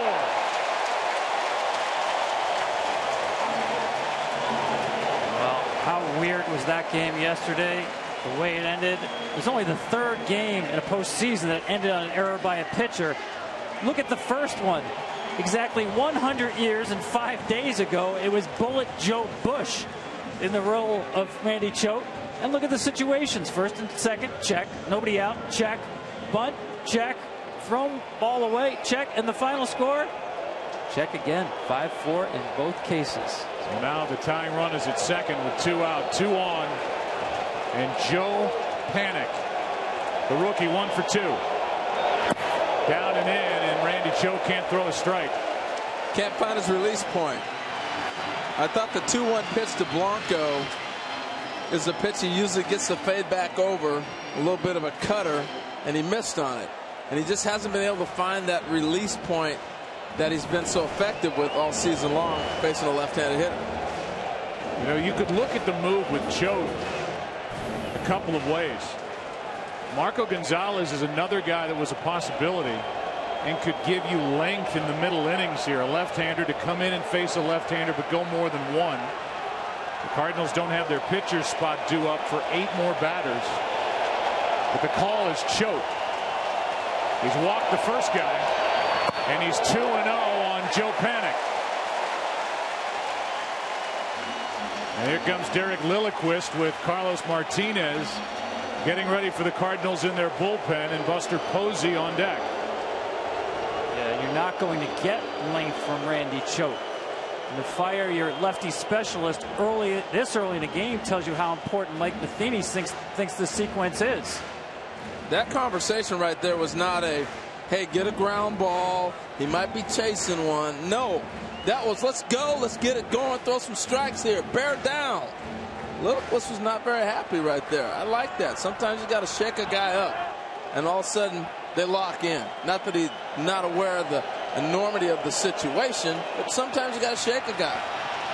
There's a tying run. There's a go-ahead run here in the fourth. And the count 2-0. Panic sitting on a pitch. There's the strike, 2-1. See Choate snapping at it when he gets it back from Kurzinski. The body language changed immediately after that conversation. Now his go-to pitch when he's right is the slider right here, rather than double up on that sinker.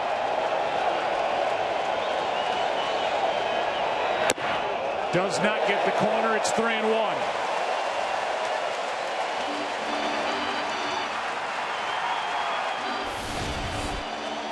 Did go back to the sinker, and again, as you said, Harold, fighting release point.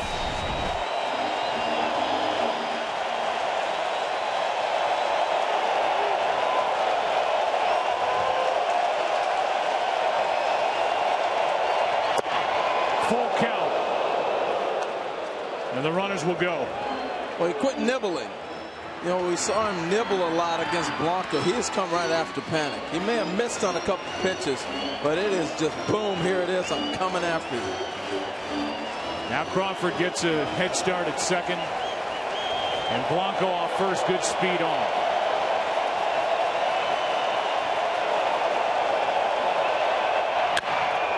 Choate makes the play,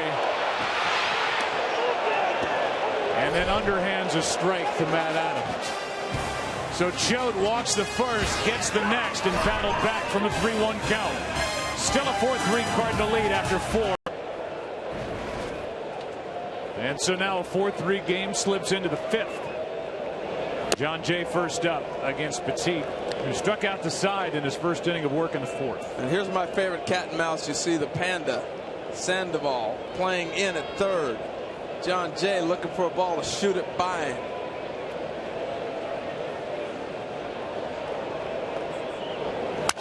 Gets under it, flies it into shallow center. Long run Blanco. He's there, 1 out. Well, the ALCS is over. The NLCS continues tomorrow back here, Fox Sports 1. Game 5 coverage begins at 7 Eastern, 4 Pacific on Fox Sports 1. Streaming live also on Fox Sports Go. And a matchup of Adam Wainwright, who's 0-1 this postseason, an ERA of 8 in 2 starts against Madison Bumgarner, who did that in Game 1 and is 3-1 over his last 4 postseason starts with an ERA just over half a run. Here's Holiday. Double his last time up, 1 for 2, a run scored, strike 1. Yeah, and I've had my eye on that bullpen for St. Louis, thinking maybe this is a spot for Michael Wacha. Obviously, as a trained starting pitcher, he would need time to get loose to start an inning, but instead, it's Carlos Martinez. We saw him up last inning. And I think what this tells me is that in a close game, that's not enough room to use Michael Wacha. And by that I mean he's had so much rust at this point that he needs a little more leeway in terms of the game situation than to trust him in a 1-run game out of the bullpen. Wacha's best pitch is his changeup, with great tilt on it, and not being able to find that same tilt and that good feel for his changeup with the long layoff, with a stress reaction in his shoulder that put him on the DL. If he doesn't have that pitch, he becomes a more typical right-hander. When he's got that pitch, we saw it last year in the NLCS. He was the MVP with 2 wins over Kershaw and the Dodgers. And the Cardinals went through this last year with Shelby Miller. A weapon out of the bullpen went unused, and it got to the point where he had too much rest to pitch in any kind of a high leverage spot. Here's a 2-1 to Holiday. 2-2. Wacha last pitched, by the way, on September 26th as we play here on the 15th of October. I want to take you back to Matt Holliday and show you what has been happening with him at the plate. First inning, ball was getting back too far on him. All right, we always talk about let the ball travel. This is getting too far back on him. He said, I got to get the ball out and push it more. Right there, you see him get the ball further away and go get it. And that's been the biggest difference, he said, from the first half of the season to the second half. That's hammered, left side base hit. Go out and get it.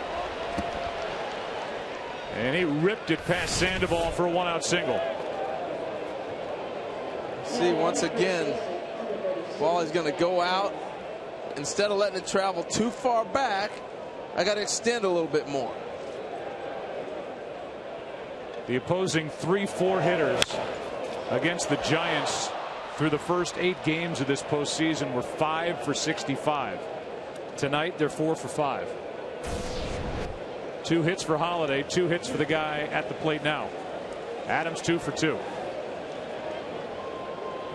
So the Giants pitchers, both starters and relievers, have handled the 3-4 combos.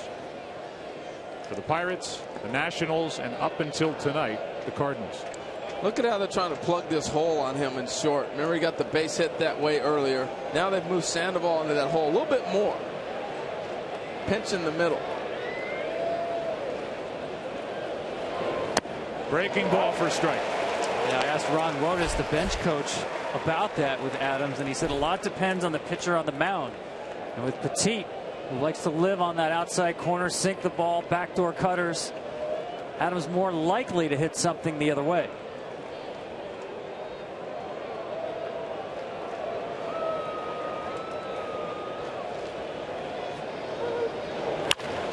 Should be 2. That ends the inning. Crawford took it himself halfway through it. Game 4, the NLCS, bottom of the 5th rolls in. Inning, and Carlos Martinez, his earliest work in a long time. Breaking ball stays inside to Buster Posey. The Cardinals up 4-3. Well, the one guy who's locked in for the Cardinals is clearly Colton Wong, but I think Buster Posey's getting on one of those rolls. Haven't seen the power, but he's seeing balls well. 1 ball, 1 strike as Martinez hits 99 miles per hour. And I don't care how good you're seeing the ball. 99 just kind of shows up pretty impressive. Another one of the young, hard-throwing kids out of the bullpen. No Waka, it's Martinez in the 5th. Brzezinski tried to frame it, ball 2. Woo! 100 miles an hour, and you can hear it. You hear the difference? You know, we often talk about the sound of a ball off the bat. What about the sound of a glove when a guy hits it, throwing 199 miles an hour, respectively? Here's a 2-1. That's a little bit up, ball 3. This is a guy that's normally a late inning piece for Mike Matheny. In a perfect world, he actually can back up Trevor Rosenthal in case Rosenthal gets in trouble late. 5th inning. Not close, a leadoff walk, and the tying run is on. I think it speaks to the importance of the game, guys. You see Marco Gonzalez run down. Look, they know they're facing Madison Bumgarner tomorrow. And you don't know exactly what you're going to get from Adam Wainwright. For more on that, let's go down to Aaron Andrews. Aaron. Yeah, Joe, and remember in game 1, Adam Wainwright blamed his problems more on mechanics than his elbow. Actually, after he was done pitching, he went back in the video room with A.J. Brzezinski, and they went over a few things that he needed to work on and adjust. A.J. told me he caught his bullpen yesterday. He said he looked really good and had worked on those things, and he thinks he's good to go for tomorrow. Harold, by the way, I did get a little jab for you from AJ when he fell down there when he was hit by the bat. He said, oh, I bet Harold was saying I was faking it. So yes, they're listening. Here's a ground ball up the middle off the bat of Sandoval. Peralta step and throw, double play. 2 out, nobody on as Martinez erases the walk on the first pitch to Sandoval. It's a big double play.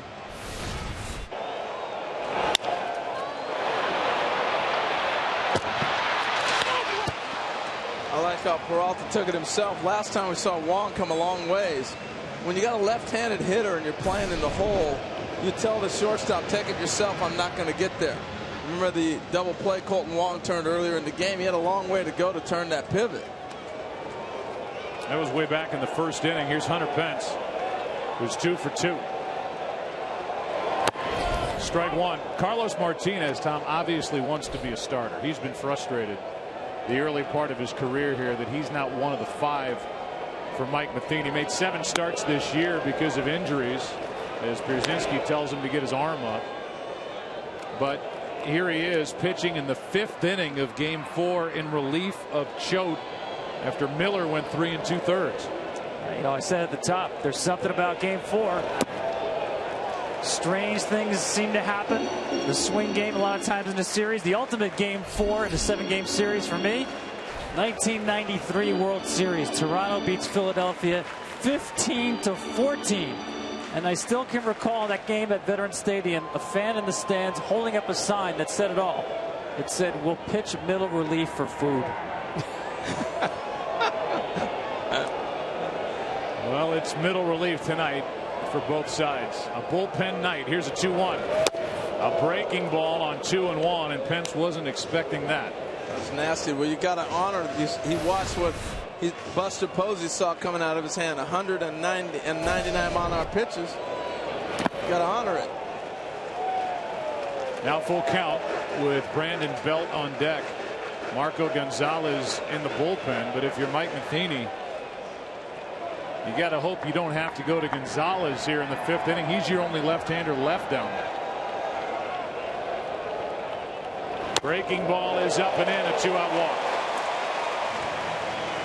2 walks in the inning with a double play ball in between. Here comes Brandon Belt. You want to question the 3-2 hook right there. I mean, he's throwing 100 miles an hour. We watched him throw up by Buster Posey when he knew it was coming in a count when he was sitting 1-0 looking for a fastball. I just think when you hold 100 in your hand, you got to let it fly. A lot of respect for Hunter Pence's ability to hit a fastball. I'm with you throughout that at bat. Changeups, sliders. Here's Belt 0 for 2. I'd like to jump on one here. The tying run at first, 2 out, ball 1 up and away. By the way, the last time Carlos Martinez worked out of the pen this early in a game as he takes over in the 5th was June 1st against the Giants. A lot more on the line here tonight, and Matt Adams has been kept busy fielding throws from the mound and from Colton Wong over at first. He's had a nice defensive night. It won't go down in the books that way, but the ball that was hit down the line, the bullet, a couple of throws from the pitchers. The big man can move a little bit.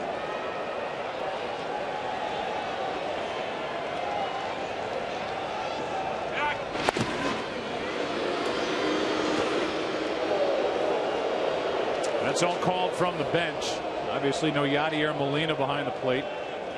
He led the league throwing out 48% of potential base stealers. It's A.J. Pierzynski. No stolen base attempts yet for the Giants in this NLCS.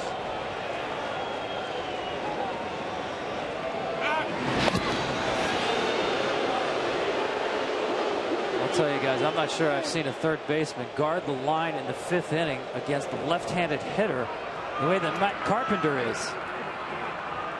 There's some prime San Francisco real estate between Matt Carpenter and Johnny Peralta on the left side of the infield. Runner goes. Throw down by Pierzynski. He's safe. And a stolen base as Mike Matheny's going to come out and eventually check with his dugout to see if that's something he wants to challenge. Well, he got a high fastball away. AJ gets rid of this ball nice. And I like the presentation. Looks like he's going to be safe. Johnny Peralta cut the ball off in front instead of straddling the bag. I think if he straddles, the ball's going to carry a little bit further. See where he's taking this throw? The ball is always faster than your hands. So if he's over the bag and he catches it straddling and slaps it down, I think he's got him. But because he's up front, now you reach back. I think that's why Hunter Pence is going to be safe. I think that's a good call by Bill Miller, the second base umpire. The other thing you lose, Harold, is when you do that swipe tag, you lose the ability to keep the tag on the runner. And in today's game with replay, you should hold the tag on the runner for this very reason. If the foot comes off the base for a split second, the camera can pick it up and you might get the call.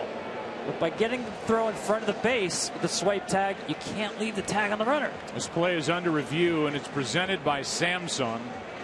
Mike Matheny got off to a terrible start with challenges. It's picked up since then. I think the tag gets on his leg late, but Mike Matheny challenged it. He lost 15 of his first 18 challenges. Ended 12 out of 31 for the year, so he was successful. Matheny 9 for his last 13, 1 for 1 this postseason, but I don't think he wins this. No, that's an old school tag, and you'll see Pence will leave the base very briefly. Yep. Today's game, a lot of teams instructing their infielders keep the tag on the runner. Remember, Phil Cuzzy is in the replay room back in New York. He's not there alone. The challenge by Matheny, hoping just to get a call, but using his challenge here. Well, watch where Johnny Peralta starts, okay? A lot of times when you have the delivery, you go. He's waiting to make sure the swing, and then he breaks. If he broke all the way and got to the bag and straddled it, you're giving up the ground ball to the right side, the left side of the infield, but your catcher's there. It was a fastball away. You knew he was running. They threw over 3 times. So you vacate the spot, you get there, and you get the throw. But some teams play it different, and he may be the guy that plays it a different way than maybe I'm talking about. Well, an unsuccessful challenge for Mike Matheny here in the 5th. And now the tying run is a base hit away.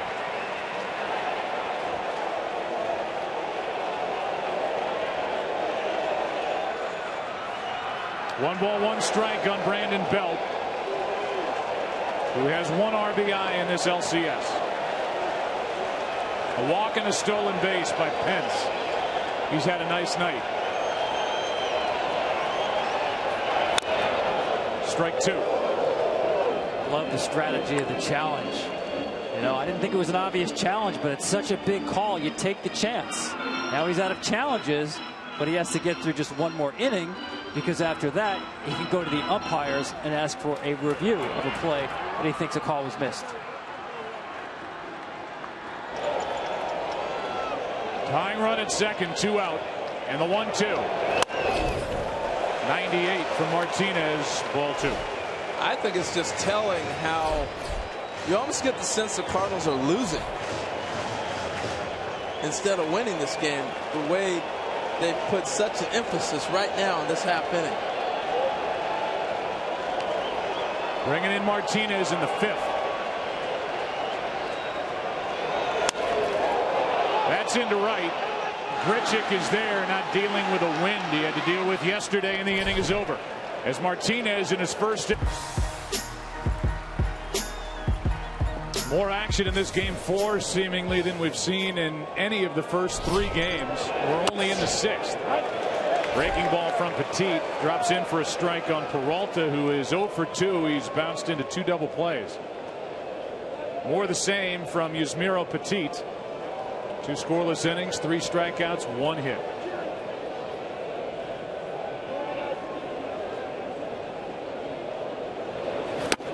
Strike 2. Well, I said game 4s tend to be manager games. You get deep into rotations. The only time in a series, 3 straight games in 3 days, and Mike Matheny managing with his foot on the accelerator in this game. Knowing his team needs it, facing Madison Bumgarner tomorrow night in game 5. And we came in, Harold, thinking this basically fell into a must-win category for the St. Louis Cardinals, down 2-1 with Bumgarner tomorrow. Oh, absolutely. And because Bumgarner was so dominant and he's been so great as of late, including the postseason, you know you have to try to pick up this game. And Mike Matheny has managed it in that manner. Here's a shot into the gap in left center field. Over to get it, Ishikawa. 0 for 3 is Peralta. 1 away. About the first 3 games, it was dominated by Bumgarner. Got into the 8th inning, no runs, 4 hits, and a 3-0 win in St. Louis. Game 2 was crazy. All the home runs, and it was won with Colton Wong going deep to lead off in the 9th. Then game 3, After blowing a 4-0 lead, the Giants came back with a run on a throwing error by Randy Choate in the bottom of the 10th inning to win it 5-4. And there's the guy who gets the ball for the Giants tomorrow, the 25-year-old left-hander. Here's Wong again. Strike one on the outside corner. And that's what they mean about how an ace can affect the games. He's not pitching. You manage this game knowing that Bumgarner is sitting there for the Giants for Game 5.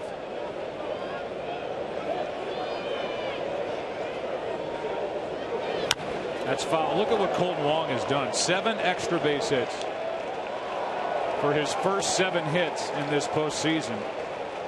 And he's the second player in baseball history to have his first 7 hits go for extra bases. The only other for the world champion Twins, Greg Gagne, in 1987. And this kid's a rookie. He's 24. It's just an amazing story, too, the turnaround for him. He was sent out early in the year back to AAA. Worked on his swing, came back, ended the year with a .249 average and 12 home runs. If he doesn't swing, it's a ball. Took one on the edge on the first pitch, fouled the next away. After a ball, here comes a 1-2 pitch from Petit. Just spoiled it. Don't forget, this is a guy introduced to a lot of people in the baseball world in the postseason last year. What happened? Gets picked off first base by Koji Uehara in the World Series. And he's not afraid, Harold, about talking about that event and how it's made him a better, tougher player. That night, after he was picked off to end the game, stood in his locker, tears in his eyes, and answered everybody's questions. You knew then the character of this young man.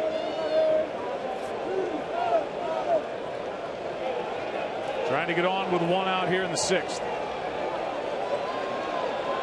St. Louis up 4-3. That's outside, 2-2. You know, as much as the players agonize, so do their parents. And so the other night he hits a home run. His dad, who's been his hitting coach and coaches basically his whole life, is crying on the game-winning homer, you know, when he gets a chance to call home and talk with him about it. It's great. He's homered here tonight. That's down and away, a full count. You're locked in, Mr. Wong. My goodness. I mean, honestly, I don't know how you get him out right now. The pitches he's taking, I mean, you hope he hits a bullet at somebody. I mean, everybody's shaking their head like, how does he not swing at that pitch?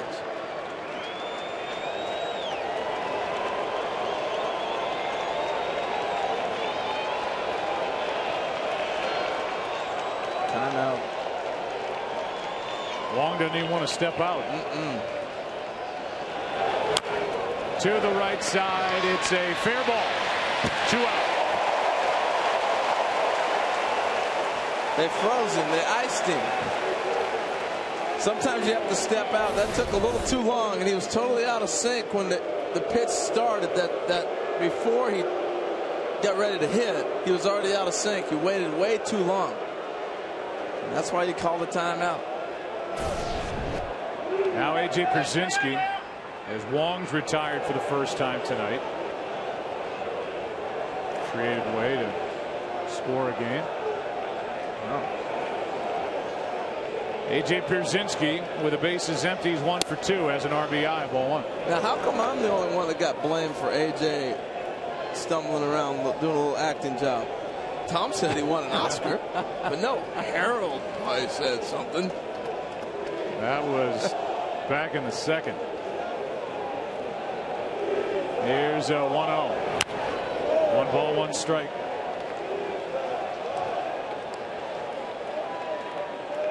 Let's go down to Ken Rosenthal. Kenny. Joe, AJ, among his many other feats, can claim to be the only player in history to be signed straight out of Cooperstown. He had just been released by the Red Sox. He was on an RV trip with his family and Aaron Rowan's family from Orlando to Cooperstown for former teammate Frank Thomas's Hall of Fame induction. And he actually was on a boat on Lake Otsego when his deal with the Cardinals was finalized. He even had a cell phone conversation with Mike Matheny while on the boat. And only AJ, guys. Yeah, and at that time, he lied to Mike Matheny. Matheny said, "You've been keeping in shape? You've been swinging a bat?" "Absolutely. Been hitting every day." He said, "I hadn't hit for over 2 weeks." He gets signed. He shows up at Wrigley Field and has a 3-hit day, his first day as a Cardinal. That's in the dirt, and the count 3-1. You know, they do have batting cages across the street from Doubleday Park there at Cooperstown. I think he jumped in there. I just laugh every time I see this. After they sign him, got to get some work in.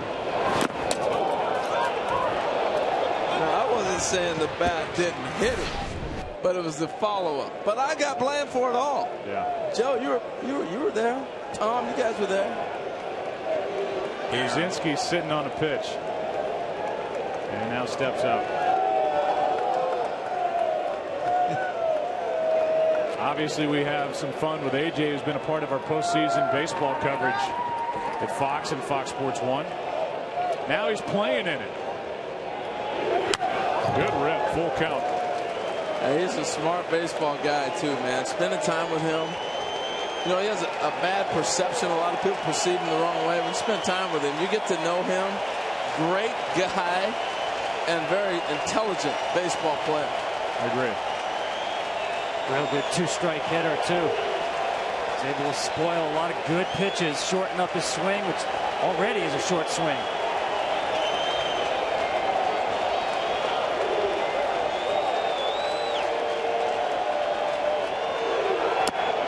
That's a 2-out walk, and Pierzynski flings the bat all the way back to the on-deck circle as the 6th inning, the top half, is still alive. It'll bring in Grichuk. Well, you can see why Petit is so tough. Every pitch is around the plate. He nibbles and makes you chase bad pitches. And tonight, the discipline has kind of paid off for the Cardinals. They've laid off some tough pitches, and so they've been able to stretch him a little bit. But you can see why he's had such great success. Absolutely, and I think he's got a very unusual release point. His hand really doesn't get far away from his body, and I think that's why that fastball is so tough. Grichuk takes a strike with Oscar Taveras in the on-deck circle, and Marco Gonzalez, the rookie, ready to go in the Cardinal bullpen.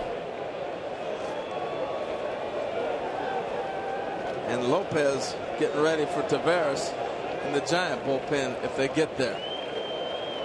That's up to Petit and Grichuk.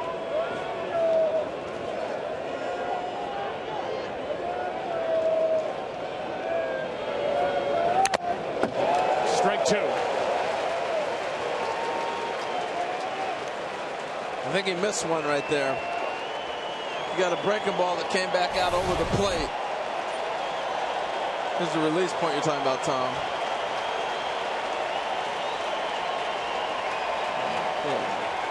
There, you see a lot of pitchers get the arm way out here, and with Petit, it's more closer to the body.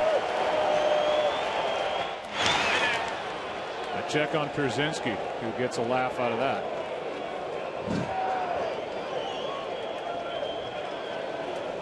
Grichuk homered here yesterday in the 7th inning to tie the game at 4. That was against the starter Tim Hudson. Ball 1.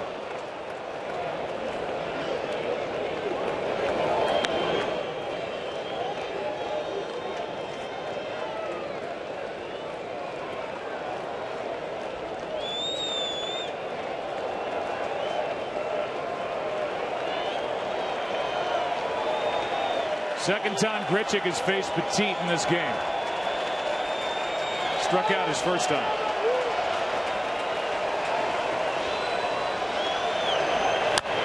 Pops this one up right side. Foul ball. Out of play.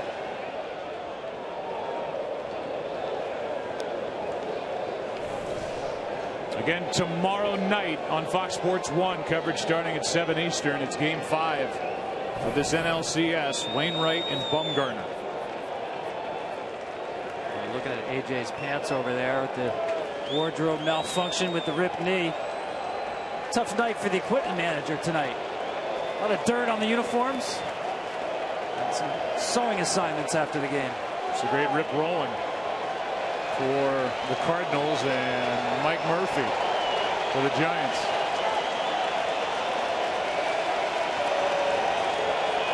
Here's a 1-2. 2-2. That's what I'm talking about right there. Petit nibbling on the corner again. Such a tough at bat because everything he throws, this one's a little bit further off the plate than I thought, but he is always trying to live on the edge.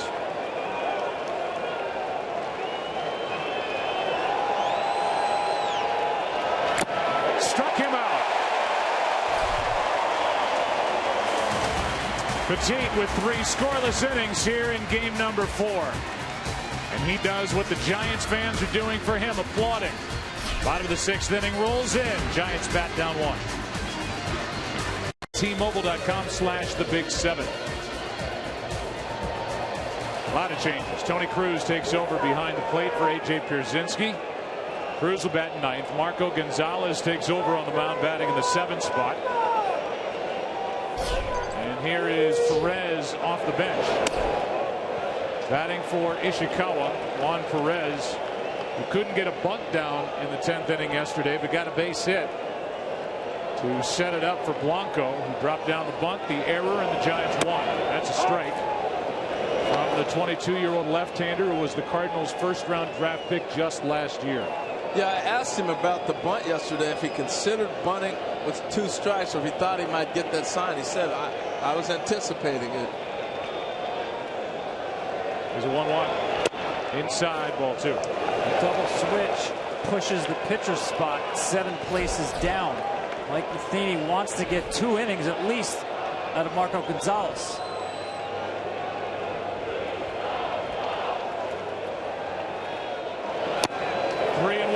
So as we were talking, Tom, explain how you think he's going to get through this game. Well, he's already used 4 pitchers to get the first 15 outs of the game. Randy Choate was in a game in the 4th inning for the first time in 10 years.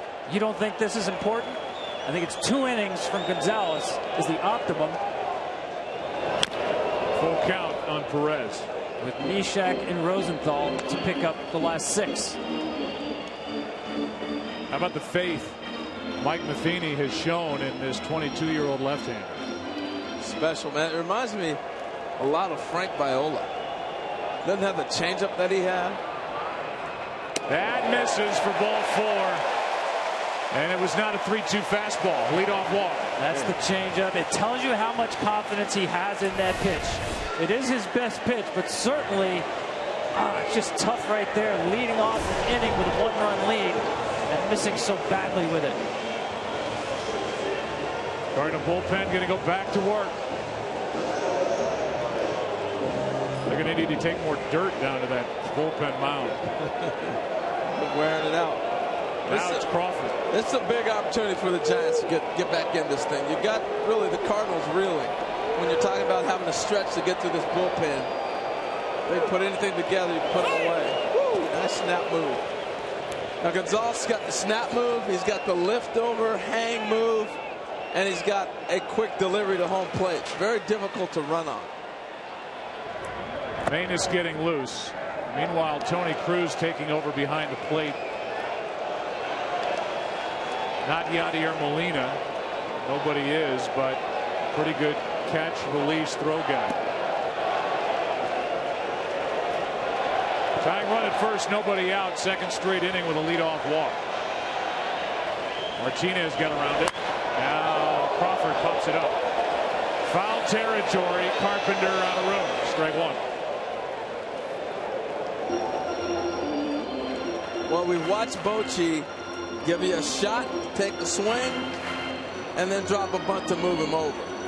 And with Michael Morris hopping out there on the on-deck circle, I think they were kind of hoping to sneak him in there before Manus got loose. We got Morse on deck, and then more left-handed bats. 2 more with Blanco and Panic. Lefty on lefty here. That's upstairs, ball 1. I'm talking with Brandon Crawford earlier today about facing Choate, and we talked about how deceptive he was. Feels a little more comfortable with Gonzalez. He's a little more traditional with getting up to the top of the zone. You can see the ball a little bit better with the delivery than you can a guy that drops down. He did not swing at that pitch as they appeal to the third base umpire, Paul Emmel.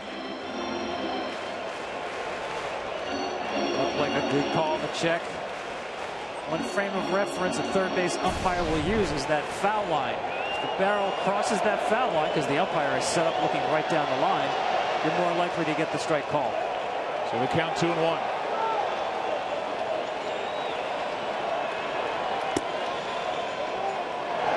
Hard hit base hit. His first of the series. Stopping at second is Perez, and it's 2 on, nobody out. So there it was, trying to shoot a ball to the right side through that 4-hole between second and first.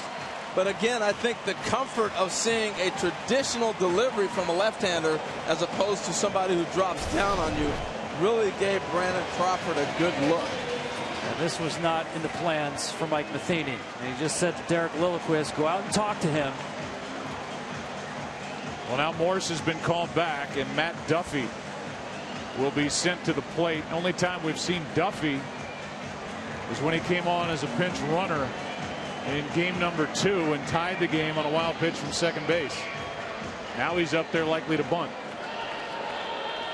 He came on my radar earlier in the season. About a month ago, they were playing a game in Arizona, and he had a big hit late in the game for the Giants that propelled them to a victory. So it wasn't the bottom of the inning, obviously, on the road. But he had a great at-bat, hit a ball up the middle, fouled off 2 or 3 pitches, and then took a ball back up the middle for one of those 8 RBIs. Well, here he is with 2 on and nobody out. His team down a run in the bottom of the 6th. How you playing it, Tom? I'm bunting right here. They do have some options. He does handle the bat well. Good contact hitter. Only one sacrifice in the big leagues for Duffy. He gets it down. The play to first. 1 away, and the runners advance to second and third. Well, that's a beauty. Got a high fastball, but he deadens it in the dirt. And again, just force him to make a play. Here's a high pitch. You see he gets on top of that. Just look at what the position he's in. You get above the baseball, and you want to deaden it in the dirt in front of the plate. Excellent job of bunting. There's 2 things he could have done. He could have bunted it hard to third, or you dead it like he did. Great bunt. Great shot. Hear that phrase, Harold, catching the ball on the bat with the bunt. You saw a little bit of a recoil, a little give with it. Excellent job. Now the infield in. Runners at second and third for Gregor Blanco. 1 for 2 tonight. Tying run at third. Go ahead run in scoring position at second. Ball 1 up and in. This is as a lefty, you want to hang in as long as you can against the left-hander, and whoa, almost hung in a little too long.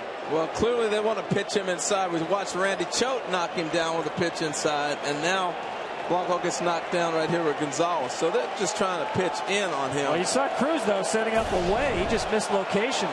Cruz reacted well to that pitch.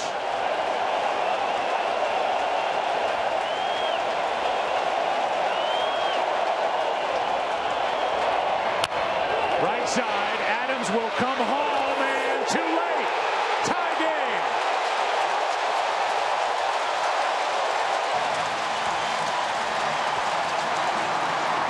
This play happens right here because Adams stumbled as he fills the ball in the backhand.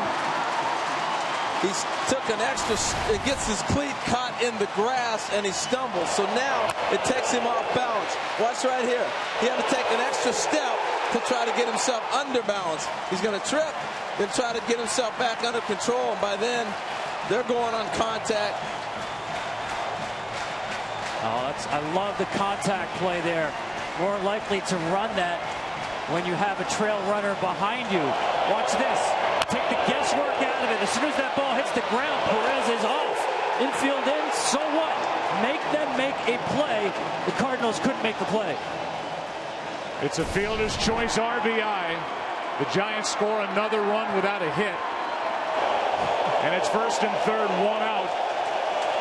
And now Joe Panic in a 4-4 game. Ball 1 from Marco Gonzalez. Juan Perez, who led off with a walk with a good base running. What set it up was Brandon Crawford's hit, his first hit of this series.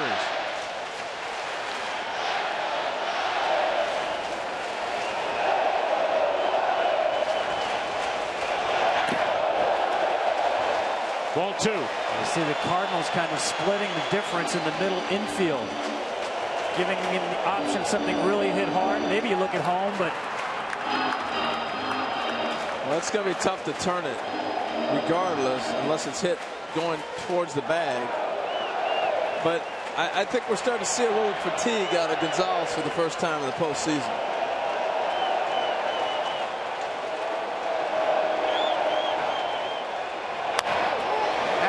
Will tag the bag. Now the run to the plate, and the Giants lead. Well, that's one of those bait plays.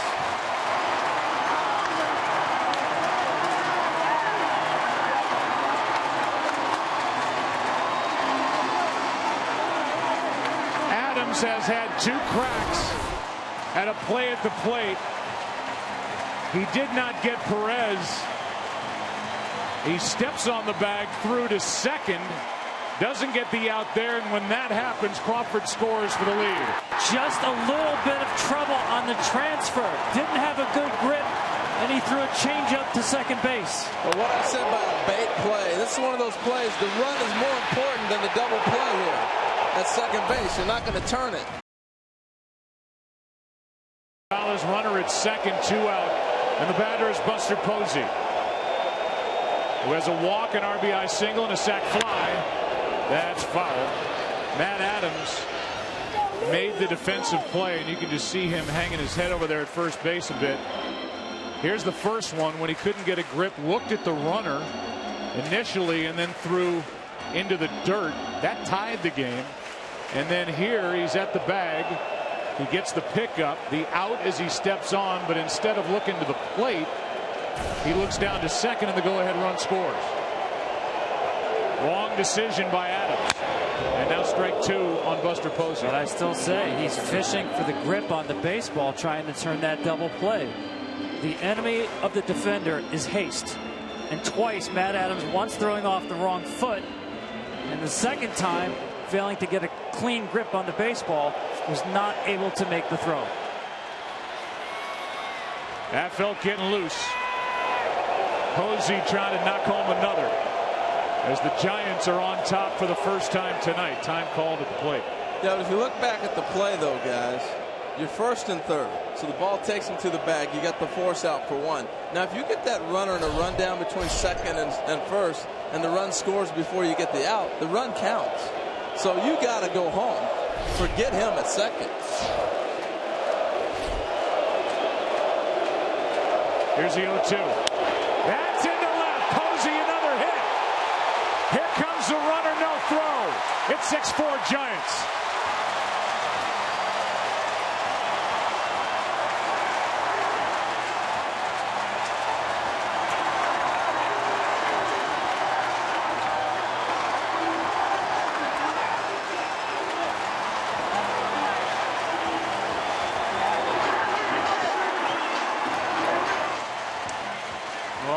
We know he's an extreme ground ball pitcher. There you can see a good example of the sink on that sinker. That one left up a little bit, and that one left up even more. 3 looks at the sinker, but each one a little bit higher, and that spells trouble for Seth Maness. Blanco scores to make it 6-4. Now Sandoval. Ball 1 outside. Well, they got the inning started and they cashed in. And that's what you have to do in this situation. You can feel the momentum changing in the stadium and in that dugout over there with the Giants. Put together a nice half inning. All these moves by Mike Matheny. And yet what started this was a leadoff walk as Bruce Bochy went to his bench. Called on Juan Perez, and Marco Gonzalez walked him. And the pitch was a 3-2 changeup for Marco Gonzalez. Sandoval waits for a 1-1. Strike 2. There's that pitch that started it all. Those little things, big things, results. Not so much the choice of the pitch. He has an excellent changeup. Wasn't able to throw it for a strike.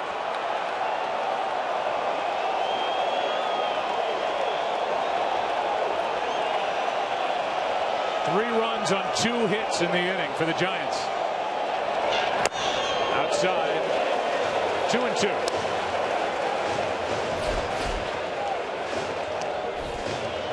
For the Cardinals in the 7th, it'll be Cruz, Carpenter, and Jay, with Affeldt getting loose.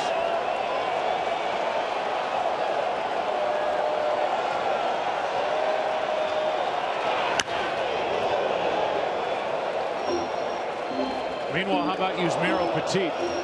This postseason, 9 innings, no runs, 2 hits, 11 strikeouts. He's the pitcher of record for the Giants. He went 3 innings tonight, 4 strikeouts, and only 1 single allowed. Amazing. I mean, the game was madness until he got in, and it all stopped.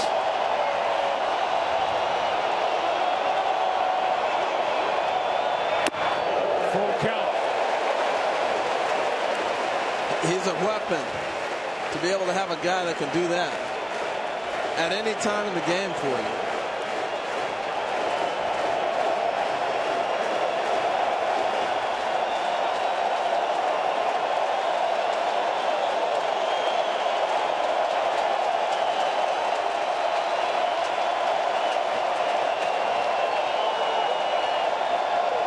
Runner goes, and another one into left center for a hit. Posey's going to head to third. Base hit Sandoval. First and third, 2 out.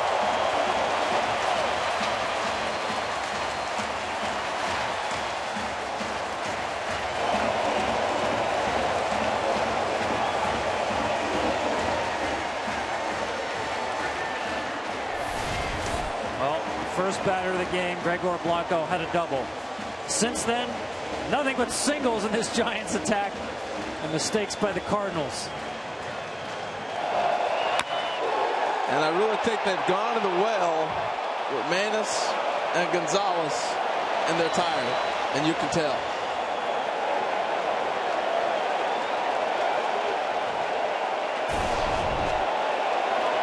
Now it's Hunter Pence. Strike 1 on the inside corner, 8th man to bat in the inning. Pence has a perfect night, going 2 for 2 with a walk, a steal, and an RBI. Maine is trying to keep this now a 2-run game.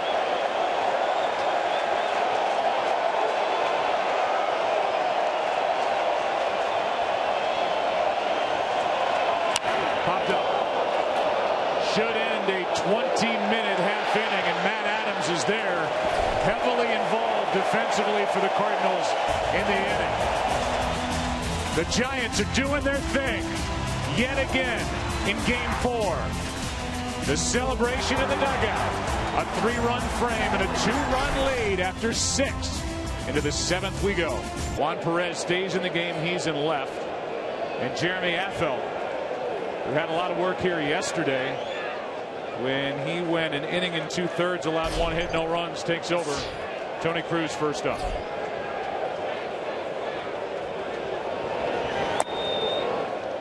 First pitch is a ball to Cruz. Well, Joe, you talked early on that these two teams were evenly matched when the series started.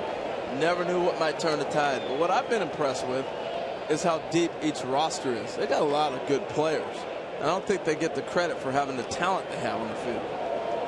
Well, Duffy dropped down a good bunt in the bottom of the 6th inning. And Juan Perez started it with the at-bat and drew a walk against Marco Gonzalez and scored the tying run. And I asked Bruce Bochy about how long he could use Affeldt. You mentioned that, Joe. He got 5 outs yesterday, and he typically can go 2 innings. Here's Cruz into center field. It'll carry to Blanco, 1 out. Let's go back to that play where the go-ahead run scored. All right, here's my point. Once the ball's hit to Adams, that run is so important Now, once he catches and starts to throw, look where Crawford is right here. You have to make sure that run doesn't count. Now, he can turn to make the throw, and you're thinking he's got a force, but I believe if he catches the ball in front of that runner, it's going to be a rundown. And because the throw took him in the middle, the guy goes in and slides. And I'm going to disagree with you. There's not going to be a rundown. The runner's got his back to the play. He's going full speed to second. That ball takes the first baseman right to the bag. That's step on first and make a good throw to second base for the tag for a major league double play. The problem was Adams just didn't have a good grip on the baseball and threw a changeup to second base. Well, I respectfully disagree. 1 out, nobody on. First pitch, a strike to Matt Carpenter in this 7th inning that this postseason has been so magical for St. Louis. Well, we watched one decision play out, and it didn't work for the Cardinals, which was the throw down to second. It took a perfect throw to get the sliding runner. There's no force out anymore because he tagged the bag. Meanwhile, the Giants take the lead as the runner came to the plate. Out at first is Carpenter, and that felt 2 quick outs here in the 7th. Well, the beauty of this, we have a 3-man booth, and it sounds like Joe's leaning towards my thoughts, Tom. That's so fine. 2 It's out not of going to 3, change man. my opinion. 2 out of 3. I just know this. After watching this Giants team in October, man, that's the way they score runs. I mean, any other team score in that situation? The Giants now, their last 22 runs, 12 of them, they didn't need a hit to score the run. There's John Jay with 2 out, nobody on. Machi and Lopez now getting loose for the Giants in their bullpen. Jay takes a strike.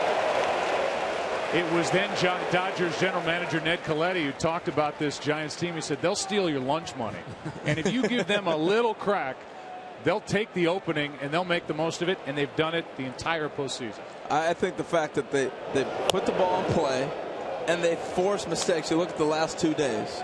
How have they scored runs? A thrown away bunt right there with putting pressure on Adams on 2 balls in the last half inning. They don't strike out. Tom, you've been talking about that with both these clubs. With so many strikeouts in the game today, you can see what putting the ball in play does. Strikeouts gone up. I think it's now 9 consecutive years. How about this on the Giants in the postseason? They've already played 5 games where they have not struck out more than 4 times. The rest of baseball this postseason doesn't have a single one of those games. Just put pressure. The 2-1. It's foul. That's the one I've been waiting for 4 days. Shooting that ball right at Sandoval again.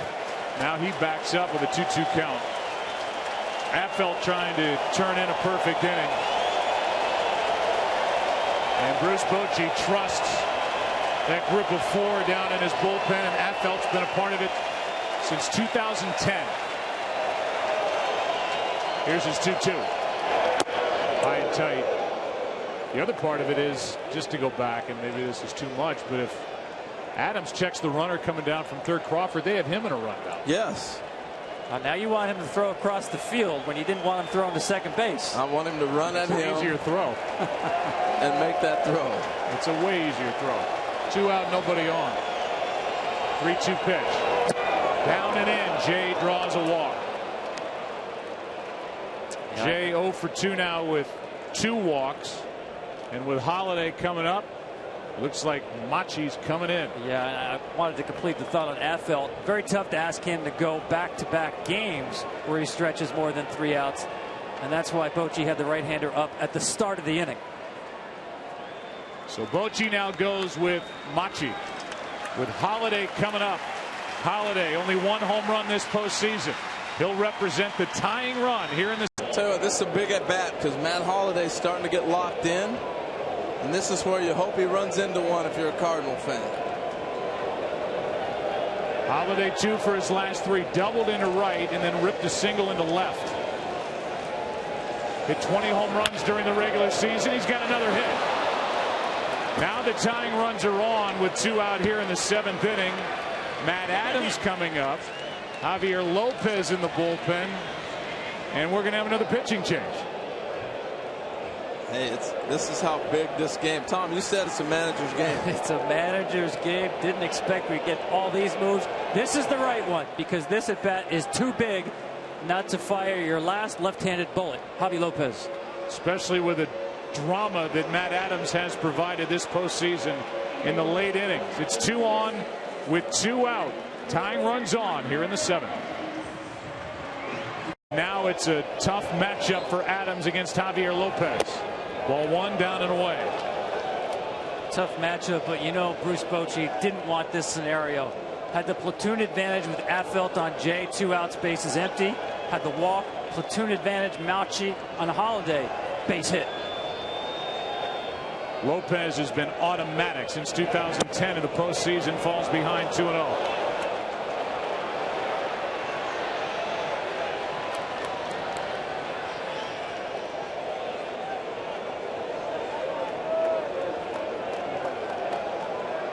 Adams with 2 defensive opportunities in the bottom of the 6th inning. Now at the plate with a 3-0 count. And Johnny Peralta on deck. You saw that ball good right there, too. He's looking for something inside to jump on. You can see start to open up and go get it. Ball away. I wonder if he gets a green light. You got Romo in the bullpen with a right-handed batter, Peralta next. Lopez with a count 3-0. He finds the outside corner, strike 1. You got the call there. That's a 3-0 strike right here. Otherwise, well, we've got another pitcher in the game. We've already had 11 to get the first 38 outs in this game. Now 3-1. Adams had a good rip. Full count, and the runners will go.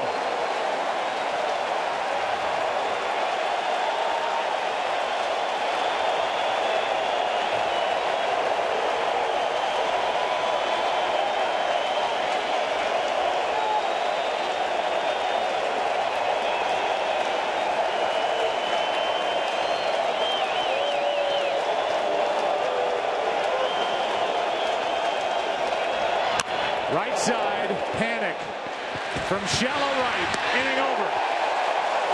And Lopez comes back from a 3-0 count to get Matt Adams and keep the Giants up 6-4.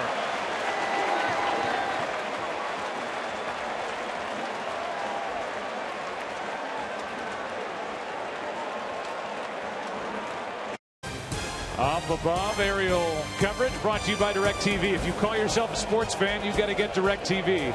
Call 1-800-DirecTV. Base hit off the bat of Brandon Belt. And that's the way the bottom of the 7th inning begins as Seth Maness gives up the first hit of the night for Brandon Belt. Well, you're in a series, and so you see a guy back-to-back more than you usually do. And you can clearly see the Giants have said, look, we're going to be aggressive. Make him get the ball up, but he's going to challenge it with fastballs. They're swinging early and often. 6 times in 7 innings, the Giants have put the leadoff runner on base. Here's Juan Perez. Involved in the game yesterday, got a big hit. Drew an important walk to start the 6th inning, the 3-run 6th. Off Marco Gonzalez as the Giants took their first lead of the night. Already up 2-1 with their ace Bumgarner going tomorrow against Adam Wainwright. That's strike 2. Immediately following this game on Fox Sports Live. Plenty to talk about with this game, including a look ahead to tomorrow. Cardinals and Giants, Bumgarner, Wainwright at 7 Eastern on Fox Sports 1.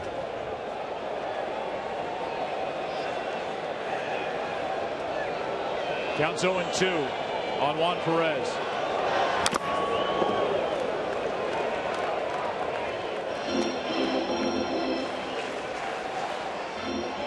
More out, man. 7th inning. I mean, there has been a lot of action tonight. We had single runs in the first inning. Cardinals jumped out to a 4-1 lead. The Giants came right back with 2 in the 3rd, 3 in the 6th. Long night for the Cardinal bullpen. A strikeout for out number 1. I like the decision on this pitch. He's been throwing fastballs. He pulls the string on the changeup. See the grip right here, and it coming out of his hand, it looks like the same pitch, and he gets Perez out front for the punch out. It'll bring in Brandon Crawford, who picked the right time for his first hit of this NLCS. He's now 1 for 12. After the walk to Perez to start the sixth, got a base hit into right. With 2 on, nobody out. Good bunt by Duffy. And a couple of defensive chances for Adams. Couldn't get one play at the plate. Couldn't turn a double play with an X batter. Strike 1. Just seems like you give the Giants anything. Not just defensive mistakes, but leadoff walks. They will make you pay. Of course, the leadoff walk last night by Crawford leads to the winning run. You said, Joe, the walk to Perez in the 6th started the rally. Now the 0-1 pitch. Brandon Crawford. Strike 2. Tom, you came in talking about this being a bullpen game. And while the Giants bullpen has had to work longer tonight, they've also been more effective. I said it would be a bullpen game, Joe, but I didn't expect all of these decisions and so early in the game. Those starting pitchers out before the 4th inning was over. Randy Choate, the left-handed specialist for the Cardinals, was in the game in the 4th. And then Carlos Martinez in the 5th. It's outside, ball 1. Marco Gonzalez on the hook with a loss if the Cardinals don't come back. Now Seth Maness. Cardinals have Waka, Neshek, and Rosenthal left in their pen.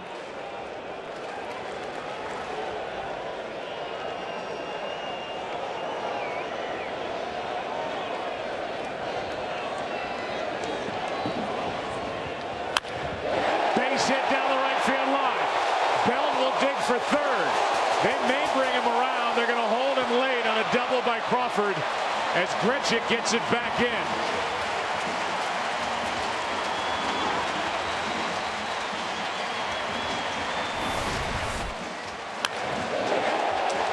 Again, you saw Matt Adams with the left-handed hitter up. Doesn't come off the bag very far. Before, it turned out to be the right spot. This time, the line drive just sneaks past him. Yeah, you're playing in, and this is a missile. And that's a great effort to try to get back and get it. And then the park plays so small in right field. 309. I was with you, Joe. I was thinking Belt was off and running. He might come home, but it kicked back, and Grichuk made a nice play. Now 2nd and 3rd infield in, 1 out, and Michael Morse is off the bench. Ball 1 outside with Gregor Blanco next. First base open. Well, Bochy had Morris out on the on-deck circle and called him back when Duffy bunted. For an opportunity like this, you want him to swing the bat. 2-0. 2 good takes here by Morris with the infield in, and the sinker ball pitcher on the mound. His job is make Maness get the ball up so he can lift something into the outfield. And this is critical for Maness not to give in. You got an open base. You don't want to let Mike Morris right now beat you and break this game wide open. 2 runs is still manageable. Here's a 2-0. He got the outside corner. 2-1. Good pitch. 2-0. You know he's looking for something in the drive. He just painted it on the outside half. It's a good take and a good pitch. Exactly. Great take by Morris right here. Nothing you can do with this really but roll over on it. Hit a ground ball. There's a ground ball to 3rd. Carpenter comes home, and the tag for the out. 2 away is Belt cut down by Carpenter. I thought that was interesting. You saw the pump fake with Carpenter. He allowed his catcher to give the lane. You know, with the new rule right here, he steps in. You see where he's at. And he allowed him to get to where he could be in position where you're not giving up the run. We've seen this called a few times. Seen pump, and then he comes back to the inside and makes the throw. Now he's got a clear lane, and now you're not going to say, I didn't have a lane to slide and give up the run. Here's a great angle for this. He gets ready to throw. He's not there yet. Now he pump fakes and be able to make the throw. Now 1st and 3rd, 2 out. And Maness will deal with Blanco. Manus to the bag, and the inning is over, and Manus gets around to hitting a double. And sends this game 4 into the 8th inning. Cardinals coming up. Who will bat? Peralta, Wong, then a pinch hitter. Giants lead by 2. Romo. 2 fan bases that love their teams, and there's been a buzz through this crowd, a buzz through the first 2 games in St. Louis, and they are watching their former closer, Sergio Romo, take over in the 8th. With Peralta first up, 2-run lead. Strike 1. He's back to his old self, too. He featured some fastballs in yesterday's game. Now he comes back with the slider first pitch tonight, and that is his bread and butter. It's Peralta, Wong, and then a pinch hitter. St. Louis down 2. That's down and away. A ball and a strike. Good job by Manus to keep this a 2-run game, getting around the single and the double in the bottom of the 7th. Pat Neshek will pitch in the bottom of this 8th. That's an important point. Fell behind 2-0, Seth Manus to Morris, and got out of it, no runs. Here's a 1-1. Strike 2.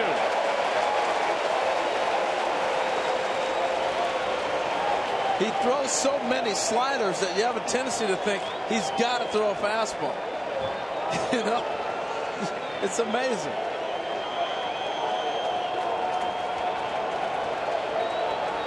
Able to pound that outside corner with that 1-1 pitch. Posey wants it again.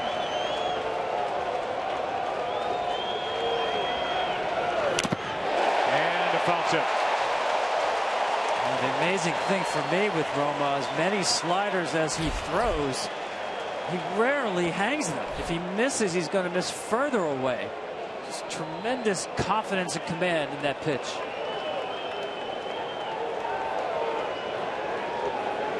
Peralta trying to get on in front of the now power hitting second baseman Colton Wong.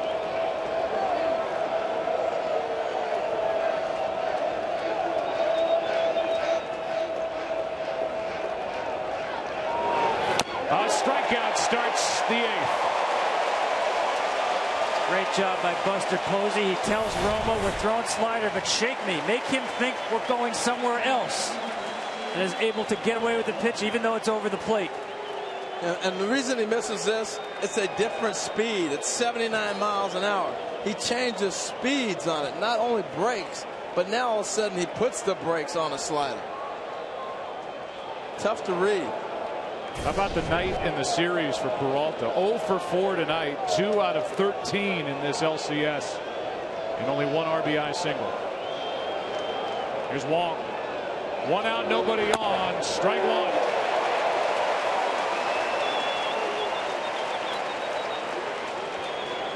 Oscar Taveras is in the on-deck circle to bat for Manus.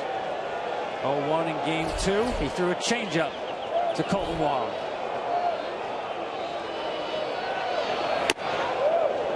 Not going to make that mistake again. Change that up.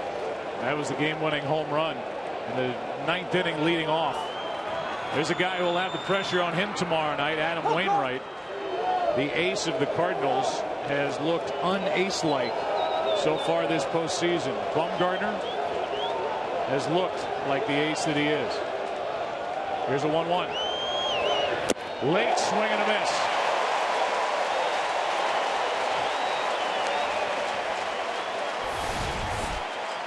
And now he comes back with a changeup. Look at that grip right there.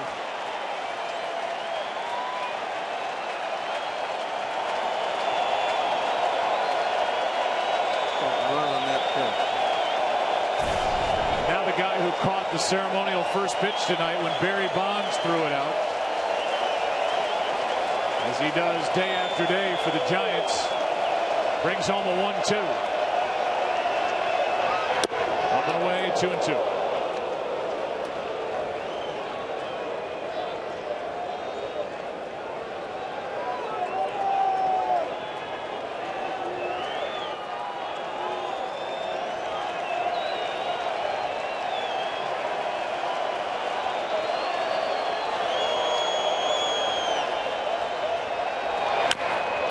That's Romo off the mound. He got him. 2 down. If he doesn't get off the mound and make that play, that's a base hit.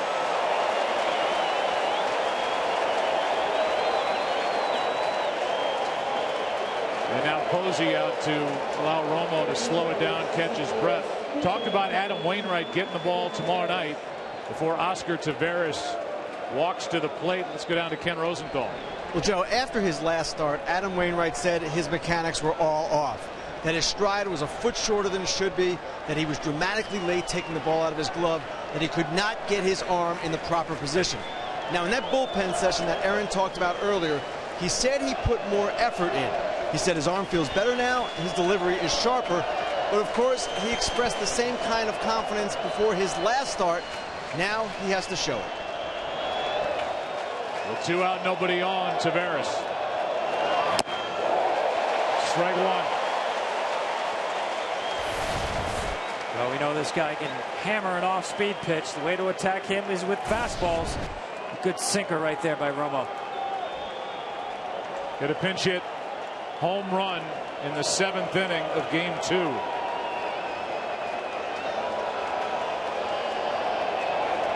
One thing he did well, his first taste of the big leagues, was hit off the bench, and he's on here.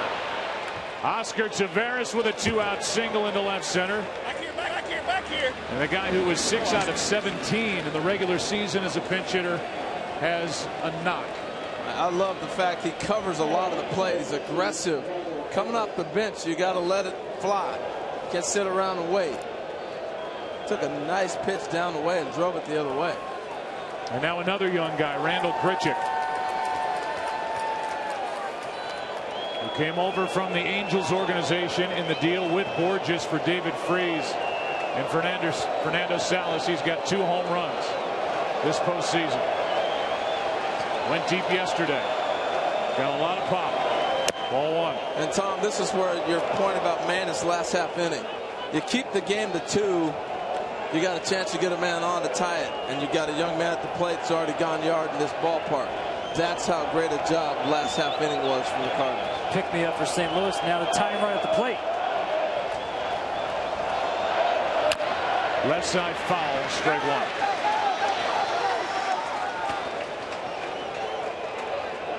Grichuk up and down 3 times this year for the Cardinals. Really got hot and then just took over right field. A spot that was opened up for that man, Oscar Taveras. And the Cardinals traded Alan Craig to the Red Sox.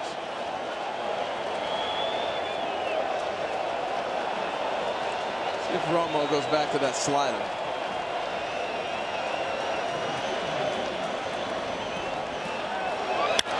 In the air to right center field. Back is Blanco. Bottom of the 8th rolls in. Romo a scoreless frame. Giants will bat up 2-1. It's 6-4. Panic. Posey. Sandoval. Strike 1.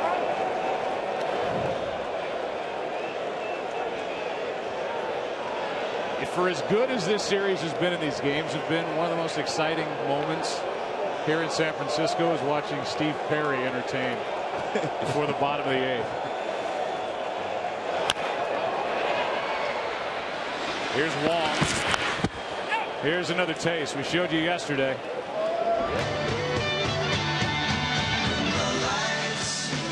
This is tonight.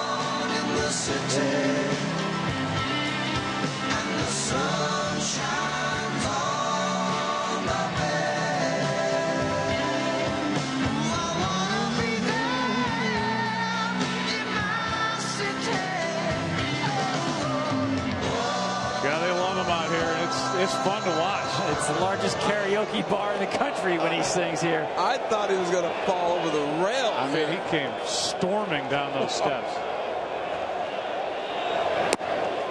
Strike 1 to Buster Posey. I'd have hated to see him hit one of those high notes while he's flying over the rail. I mean, gee whiz, he was sprinting through people to get down there. Yeah. That's cool. It's really cool. Posey's had a big night. Sac fly in the 1st inning. RBI, single, and a run scored in the 3rd. A walk in the 5th. RBI hit in that 3-run 6th. And his RBI took it from 5-4 to 6-4. Mr. Dependable. These 2 guys back to back, Posey and Sandoval, They're still looking for that elusive home run, but man, they are knocking out some hits. They transform an offense when they got it going. Just nasty stuff from Neshek. Strike two. Yeah, I was joking with Hensley Mullins, the hitting coach, before the game. He said about the lack of home runs. We have a bloop attack, we have a walk attack, a wild pitch attack, and tonight you can add the infield grounder attack. More than 200 at bats since their last home run.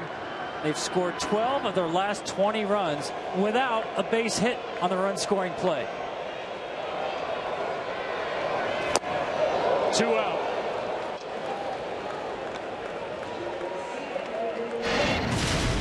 The One brought to you by Fox Sports Live. Stay tuned right after the game to get all of the latest highlights and news from the world of sports. 2 chances for Adams. Could not get the first out at the plate. The game was tied. Didn't check the runner the next time. He got the hard smash to him at first, and the Giants took the lead.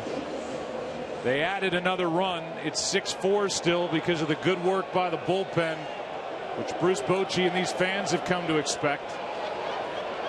And it will be at least a 2-run lead for Santiago Casilla in the 9th. Neshek throwing that little 68-mile-an-hour changeup up there, a little ephus. Sandoval hit a bullet to left field with it yesterday, or to third base actually at Carpenter. Sandoval has reached base now 22 consecutive postseason games. At 66 for strike one.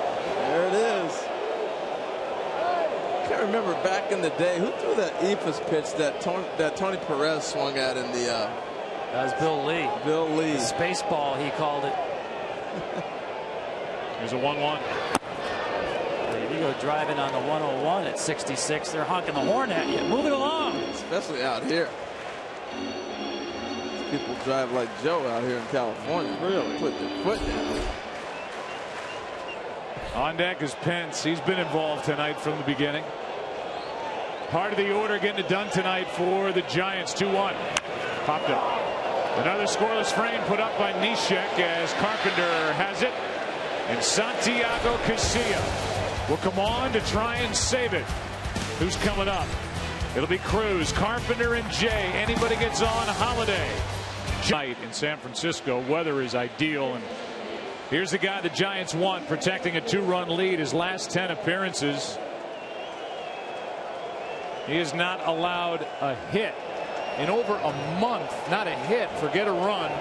And he's trying to save it for Petit. 34 days since he gave up a hit. Batters 0 for 33 with 1 walk. Descalso is pinch hitting for Tony Cruz. So if you think that Yadier Molina and the idea of using him as a bluff, that's who the Cardinals are down to as far as the catching position if this game continues past the top of the 9th. Descalso off the bench, batting against Casilla. Strike one.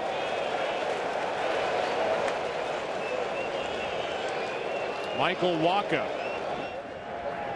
and Trevor Rosenthal. Wacha if the Cardinals tie it. Rosenthal if the Cardinals take the lead, but that would require 3 runs or more.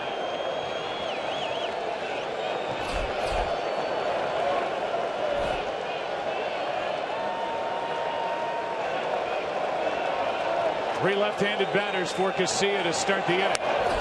Strike 2. Talked to Bruce Bochy before the game about the stuff of Casilla. He said he has thrown this hard in the past, but as far as his command, it's never been better. And for those that watch and participated in the WBC, that's where he really grew up and took off.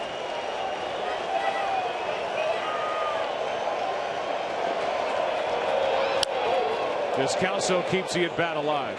So the Cardinals are set up pretty good for a rally. I mean, you're looking at the guys that are hot right now with this club. Carpenter to Jay to Matt Holliday. The emergence of Matt Holliday makes this inning a threat for the Cardinals.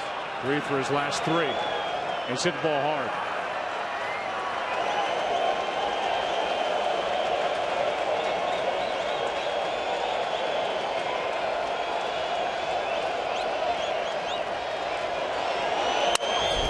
In the air, behind short for Crawford. One away.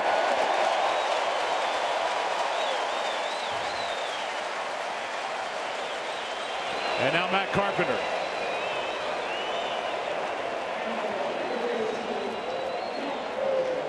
You wonder what's going through that mind as he walks up to the plate slowly, thinking about this at bat and this attack against Casilla, trying any way he can to get on. Well, he saw against the left-hander Descalso, 2 strikes. Casilla went to the curveball. Also features a real good hard slider.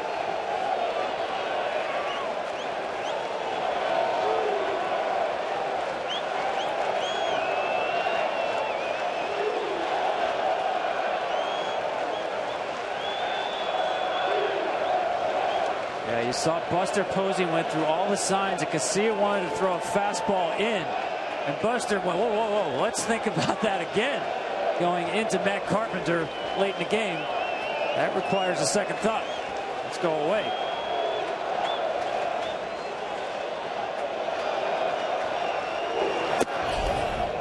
Down and in, ball 1. It's a good catch, Tom. You know, with this ballpark, I think one of the reasons they've had such great runs, you've heard about Petit's run, now we're talking about Casilla's run. They pitch to the ballpark. We've watched a couple balls get hit. This is huge. A lot of territory. You want to hit a ball 421 in the right center field gap? Go ahead. You want to take it to left center? Go ahead. That's how they pitch late in the game. Under the guidance of pitching coach Dave Righetti. Here's a 1-0. Strike 1. What a job he's done over the years, 15 years in that capacity for the Giants. Been terrific. I think the great thing about Rags is he was a starter and he was a big-time all-star closer. So he can identify almost every facet that the pitchers go through.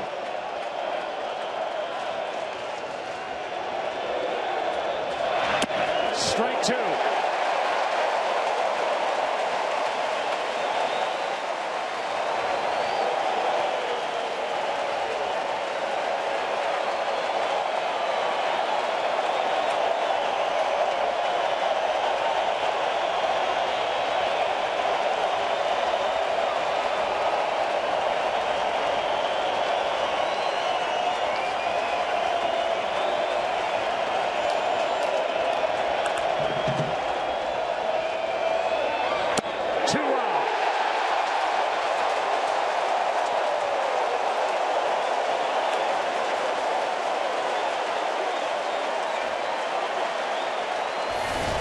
Did go to the breaking ball on 2 strikes. Carpenter thinking this is off the plate.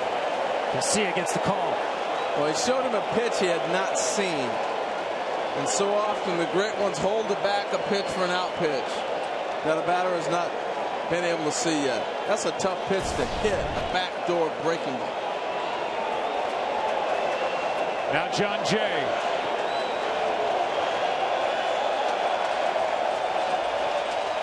Hitless tonight with 2 walks. Trying to get it to Holiday. Strike 1.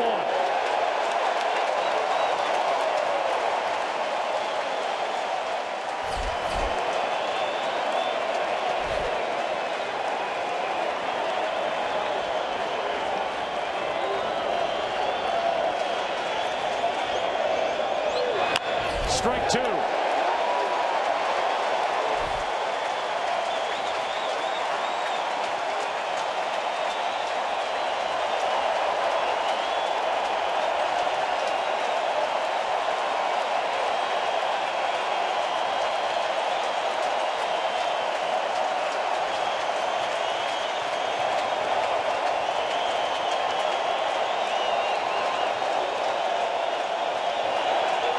Into center field, and the tying run will come to the plate here in the 9th. Well, what a great at-bat by John Jay. You hit mistakes, right? This is a mistake. Right here, ball runs back over the middle of the plate, takes it right back up the middle. Yep, that was that 2-seamer. He wanted to run at the hip, and if anything, miss inside. Instead, it runs back into the barrel. They got it to the man of the hour. Holiday 3 for his last 3. Still does not have an RBI in this series. And his only home run of the postseason came in Game 1 of the division series. Hit 20 during the regular season.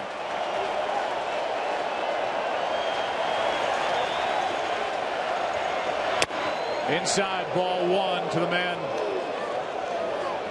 with 13 career postseason home runs. Are we surprised? This is what both these clubs do. They give themselves a chance all the way down to the last out to either tie it or win a game.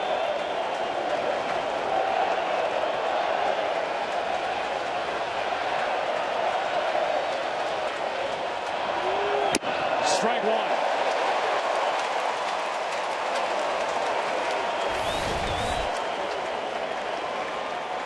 1. The tilt he gets on this ball, you hear that term a lot, but he gets on top of that ball and you can see it just dive down.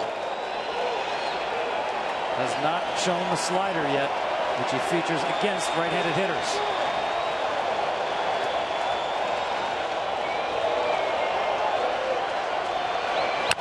Strike 2.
Up 3 games to 1.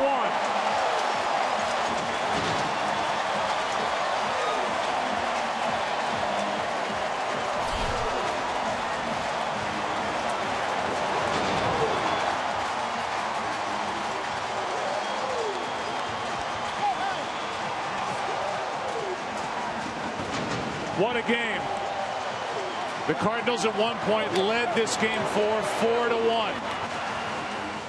The Giants got 2 in the 3rd and 3 in the 6th inning. The winner, Petit, another postseason win for the big right-hander. And the Giants are up 3 games to 1 with Bumgarner going tomorrow night. Let's go to Jay and